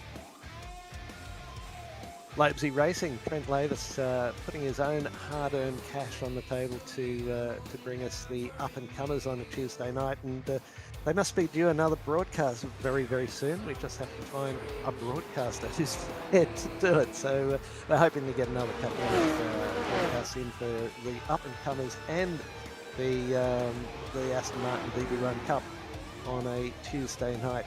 It is in fact the GT1 Civil War, but is anyone running the American thing? Nick is. Nick is. Oh, good on him. And then Player One Sim Gear, they've got very much specialise in. I know for even he's I think that's it. Very much the specialists in simulation gear, both flight simulators and driving simulators. So great to have Neil Waters back on board, bringing us the V8 supercars on a Monday night. And of course, everyone's favourite cider, the pure Tasmanian Spreyton cider. They've got a range of non-alcoholic beverages, and they've got grown-up beverages as well. So have a look at their website and support Matt Distill, who's brought the company on board to sponsor our Thursday night offerings. Big thanks to Matt there. And by the sounds of it, from Adam Lavis, we'll run through this, then we'll get to the points. Tomorrow night, Worldwide Technology Raceway, the American cars, open wheelies, a little bit like Formula One, but different. The race starts 8:30, 120 laps around that Worldwide Technology Raceway. As Joe's already told us, Saturday night, 8:30 p.m. Australian Eastern Daylight Saving Time, Mazda MX-5 for 32 laps. That should take about a week and a half, I think. What's the lap time in a MX-5 around there, Joe? Off the top of your head. Oh, Joe's left the building, so thanks, Joe. Like 2:30 or something, wouldn't it? He's going to do more laps there and do more fuel numbers that day. Just to try and remember which way the corners go. Monday night we get back into the broadcast. That'll be round 7 in Motorland Aragon Outer for the Super 2s, and it will be the Pro Split, I'm led to believe, 7:50 p.m. start for the 25-minute dash around Motorland Aragon, followed by a mix of AM and Pro Split, the sprints from Circuit, the favourite GT3 circuit in the club by the looks of it. 8:45 p.m. start, race 1 16 laps will be the AM split, and then the race 2 will be 27 laps viewing the Pro Split. I think I've heard a few whispers that a lot of people don't have the track, and they're considering on the current feedback whether they'll buy the track, but we'll see. I'm sure we'll get a good turnout regardless. Tuesday night we have the 86s from Watkins Glen Cup. It seems like it's the time of the year, time of the season for Watkins Glen to get plenty of running. 7:55, as we said, the 86 around there, 3 sprint races. And followed by Alton Park International, no chicanes. Race start 9:40, a 35-minute race there. Wednesday night, we're back in Daniel Correa-Sar's wheelhouse, and we've got Coda West with the SR8s. Race start 7:45, one 15-minute race and one 25-minute race. And followed that up with the Orbic GT4 Challenge, and it's Donington Park National. Starts 9 p.m. And sprints again 14 laps and then 22 laps. Moving into Thursday night, we come the full circle, and it's WeatherTech Laguna Seca. Race starts 7:45 for the Formula Vs. Come and watch me spin a Formula V backwards down the corkscrew every time we go around. 7:45 start. 10-minute race, 15-minute race, and a third 15-minute race, followed by more Watkins Glen action. Race start at 9 p.m. 60-minute race once again. It is that not one's incorrect. Yeah, it's a sprint points. Yep. So sprint for the Porsches next week at Watkins Glen. That's going pretty well. That was points are done. So and dusted. I think Adam's even dusted them. So if we have a look, Matty Dench. 3:38 leading Sam Muir. Sam Muir jumps up 4 places tonight, but still runs, 74 points behind Matty Dench.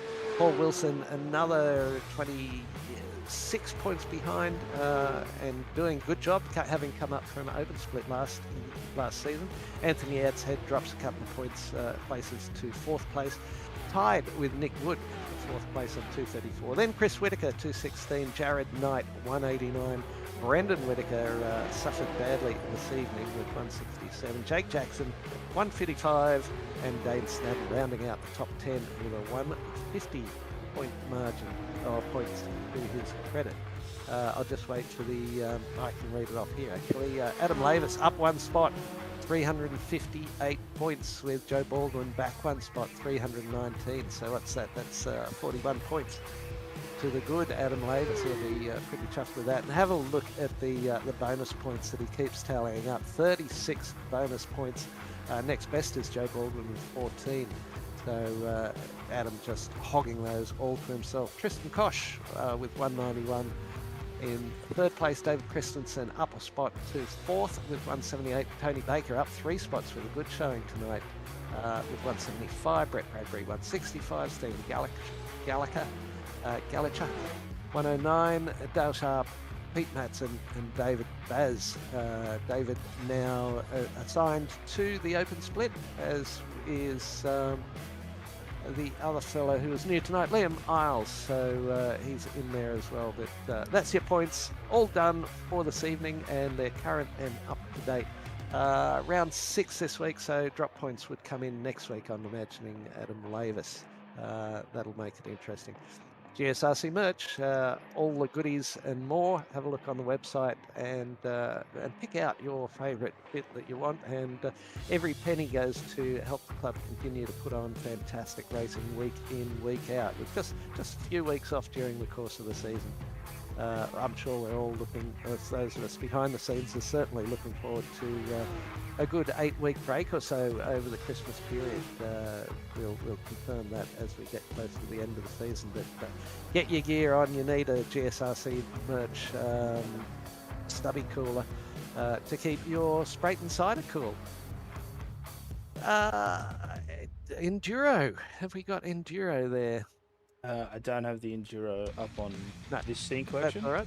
But it'll be a 4 hour? 6 hours. 6 hours. 6 hours So round it's road Atlanta, double perfect. time. So 12 hours fit into 6 as far as weather's concerned. I think that's we're going to be on broadcast and potentially with a gap. We'll see how we go, depending on whether we need to run or what.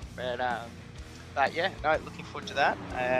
To be honest, I'm more happy sitting by the sidelines of Road Atlanta. I might just be there. Server opens 8 a.m. Sydney time or New South Wales time, And race start Modern is 10 civilised a.m. time. Yeah, that's right. Modern and progressive. Modern Yes, and indeed. Thank you, Zach. We'll have you back next week, and people can get their markers. They might need new markers because they've dried up with the number of weeks or number of nights he's had off this season.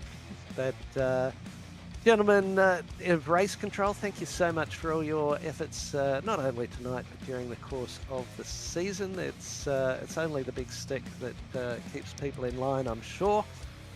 And I've noticed the big crackdown on deliberate wrecking, which is a good thing. It's completely outlawed in the club during practice, quali, race and post-race, so all drivers should be aware of that. As always, Adam Lavis, thank you for your contributions to the club. You'll be back on deck with the Super 2s and the GT3s on Monday night. And Daniel, as always, thanks for your contributions during the course of the week and keeping us on our toes for the racing tonight. It was certainly plenty going on. And this is an attempt to do the jump. This is how sad this has become. That is really, that is borderline pathetic, really, isn't it? But gentlemen, at 10:55, how do we get to 10:55? My middle name will become Zach if I keep this up. I thank you all. I thank all our viewers, and thank everyone who's been part of the club, either on the track or off the track, in front of the cameras or behind. I've bored Daniel finally to death. That's a big yawn from him. So it's time to go. Me. That wasn't me. That was me, Grant. No, sorry, I've stitched Daniel up. That was me. I'm struggling here. It's been 2 nights in a row with these big enduros. So. All right, it's time I stop. Thanks to all our sponsors. We'll see you again on the pages or certainly the streams of the GSRC on Monday evening. We look forward to having your company then, and we wish you a very fond and safe and happy good night, and enjoy your weekend. Stay safe, stay happy, stay well.